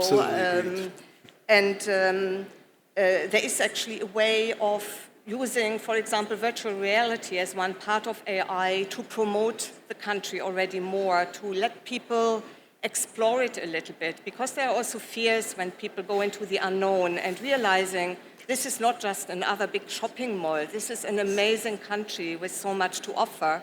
Tipping into this a bit, testing, and then saying, no, I want to fly and I'm going to invest in this because I want to have these experiences is another example. And I think there are numerous. It's good to think big, but to start small, I would say.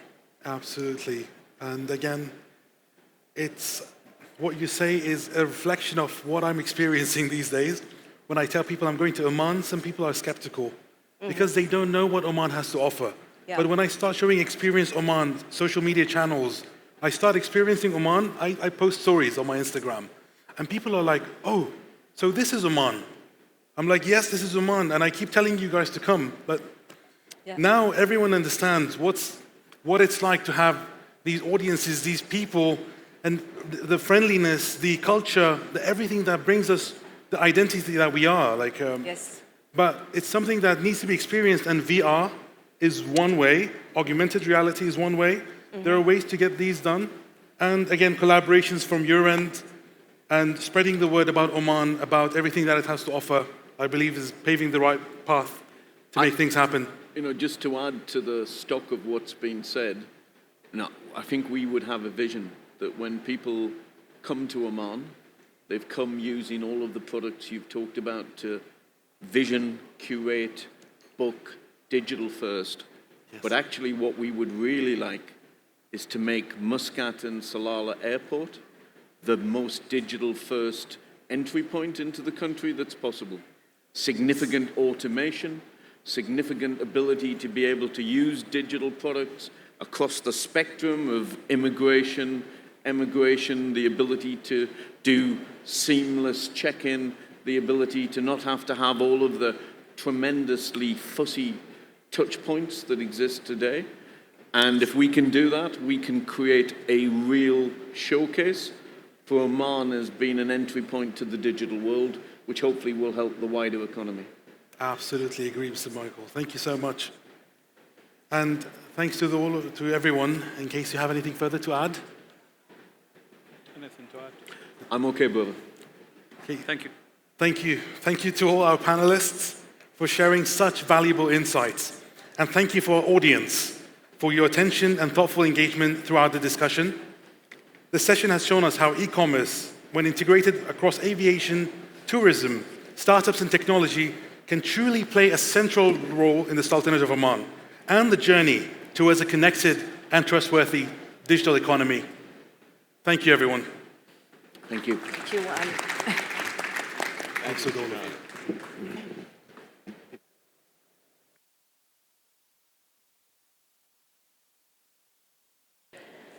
السلام عليكم ورحمة الله وبركاته. الحضور الكريم، قبل أن نختم فعاليات اليوم نود أن نقف لحظة لنعبر عن تقديرنا وامتناننا العميق لجميع المتحدثين الذين شاركونا بخبراتهم ورؤاهم خلال هذا المنتدى. لقد أضاءوا النقاشات وأثروا الحوارات وأسهموا في بناء صورة أوضح لمستقبل التجارة الإلكترونية في عمان والمنطقة. يسرنا الآن أن ندعو جميع المتحدثين إلى المنصة لتكريمهم وتقديم دروع تذكارية تعبيراً عن امتناننا لدورهم البارز في إنجاح هذا اليوم. ابتداءً به الدكتور ناصر بن محمد الفنة، مدير مكتب البرامج التقنية بوزارة النقل والاتصالات وتقنية المعلومات. عفواً، نود أن ندعو سعادة الدكتور صالح بن سعيد مسن، وكيل التجارة والصناعة وترويج الاستثمار للتجارة والصناعة، فليتفضل مشكوراً. ونود أن نرحب بمعالي قيس بن محمد اليوسف الموقر، وزير التجارة والصناعة وترويج الاستثمار. الحضور الكريم، قبل أن نختم فعاليات اليوم نود أن نقف لحظة لنعبر عن تقديرنا وامتناننا العميق لجميع المتحدثين الذين شاركونا بخبراتهم ورؤاهم خلال هذا المنتدى. لقد أضاءوا النقاشات وأثروا الحوارات وأسهموا في بناء صورة أوضح لمستقبل التجارة الإلكترونية في عمان والمنطقة. يسرنا الآن أن ندعو جميع المتحدثين إلى المنصة لتكريمهم وتقديم دروع تذكارية تعبيراً عن امتناننا لدورهم البارز في إنجاح هذا اليوم. ابتداءً بالدكتور ناصر بن محمد آل فنة، مدير مكتب البرامج التقنية بوزارة النقل والاتصالات وتقنية المعلومات، فليتفضل مشكوراً. عزة بنت إبراهيم الكندية، مديرة دائرة الشؤون التجارية والتجارة الإلكترونية بوزارة التجارة والصناعة وترويج الاستثمار. سالم بن حافظ السالمي، مدير في المديرية العامة للمدفوعات بالبنك المركزي العماني. علياء بنت طايع جندل، مدير أول بقطاع الخدمات البريدية بهيئة تنظيم الاتصالات.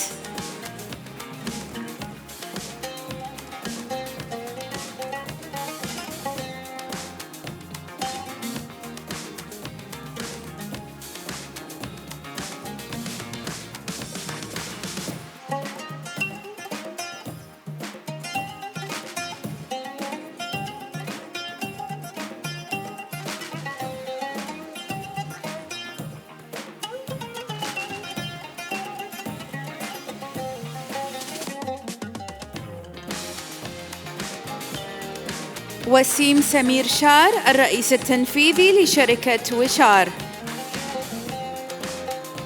غسان كوستا، المدير العام الإقليمي لجوجل كلاود. لأنهم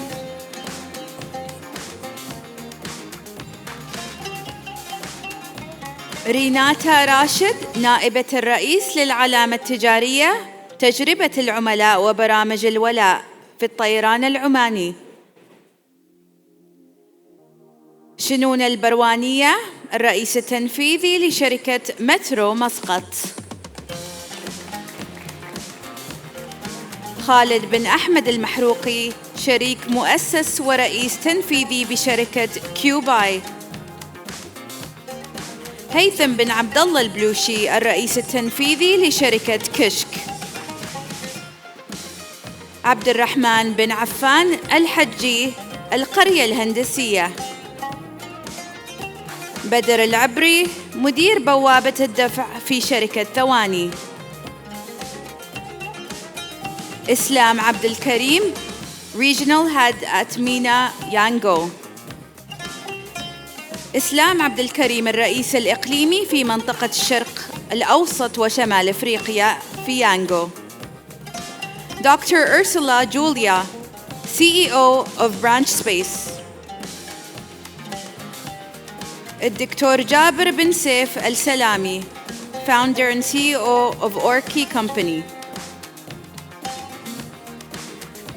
الفاضل شبيب المعمري، CEO Visit عمان.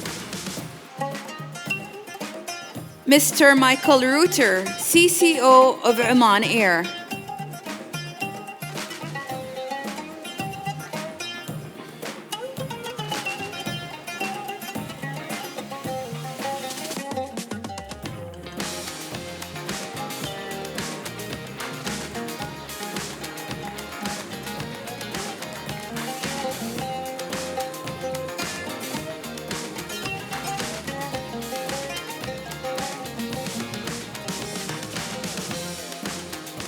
شكراً جزيلاً سعادة الدكتور صالح بن سعيد مسن، وكيل التجارة والصناعة وترويج الاستثمار للتجارة والصناعة، ونشكر كل المتحدثين.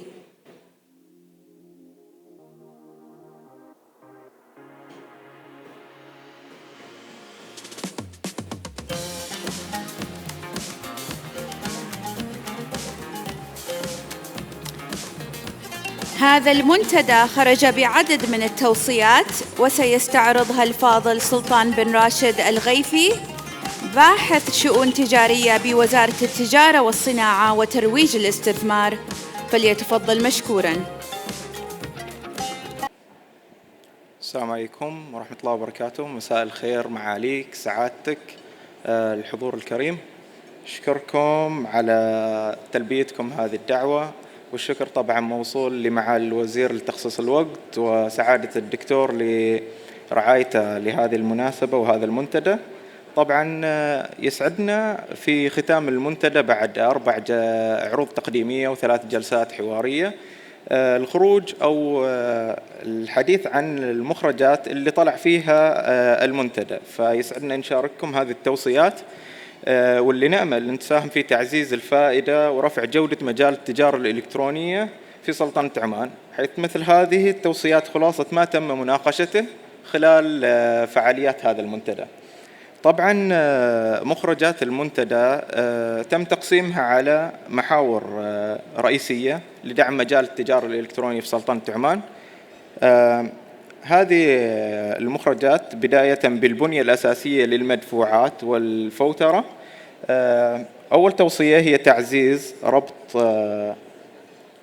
ربط مزودي خدمات المحلية بالمتاجر، خدمات الدفع المحلية بالمتاجر الإلكترونية المرخصة، وتوفير خيارات دفع إلكترونية ميسرة ومتنوعة. وتطوير التوصية الثانية هي تطوير بوابة الدفع الإلكترونية المقدمة من البنك المركزي العماني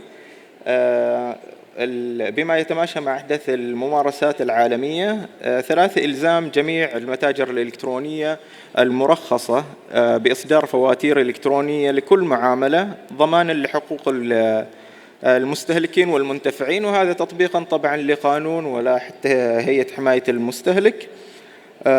المحور الثاني الخاص بالابتكار والتقنيات الحديثة واللي هي يمثل التوصية الرابعة اللي هو تشجيع المتاجر الإلكترونية العاملة والمرخصة على تبني التقنيات المتقدمة لتحسين تجربة العملاء والمستهلكين أيضا. 5 وضع استراتيجية تعليمية تستهدف الأطفال وطلاب المدارس لنشر ثقافة التجارة الإلكترونية واستثمار شغفهم وابتكاراتهم. المحور الثالث التكامل المؤسسي والحوكمة، وفي هذا المحور تم طرح اللي هو فكرة أو توصية خاصة بتشكيل وزارة التجارة والصناعة وترويج الاستثمار لفريق خاص. يعني هذا الفريق أو فريق العمل بضم خبراء ومختصين وأصحاب أعمال لوضع وثيقة لحوكمة التجارة الإلكترونية في سلطنة عمان للقطاع الخاص طبعا. التوصية السابعة ضمان توائم العلاقات والشراكات التجارية بين الشركات الخاصة العاملة في القطاع اللوجستي، وذلك بما يضمن رفع جودة الخدمات المقدمة للمنتفع النهائي وخاصة للمنتفعين والمستهلكين في المتاجر الإلكترونية.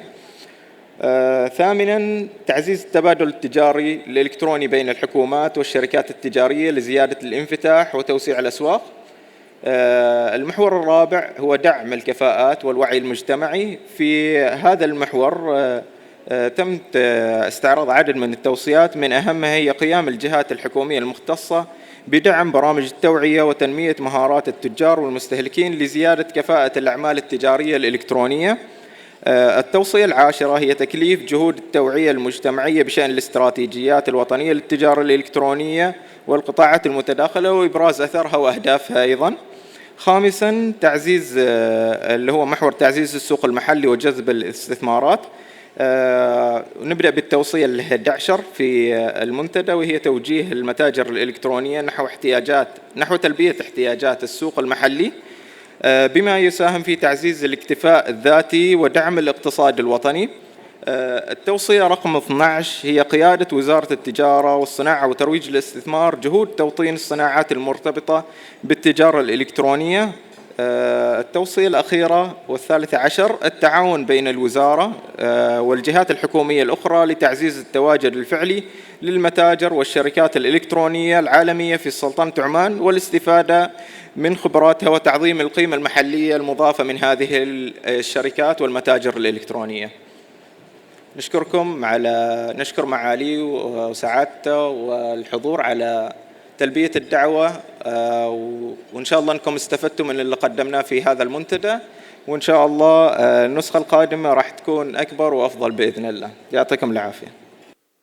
معالي قيس بن محمد آل يوسف الموقر وزير التجارة والصناعة وترويج الاستثمار، سعادة الدكتور صالح بن سعيد مسن وكيل التجارة والصناعة وترويج الاستثمار للتجارة والصناعة، الحضور الكريم، وبهذا نختم فعاليات اليوم الثاني من منتدى كومكس للتجارة الإلكترونية. نشكر جميع المتحدثين والمشاركين والحضور الكرام، ونتطلع إلى لقائكم غداً في اليوم الثالث، حيث نواصل استكشاف مستقبل التحول الرقمي والتقنيات الجديدة. وندعوكم الآن لتناول الغداء، وهي فرصة للتعارف والتواصل في أجواء مريحة، ودمتم سالمين. شكراً.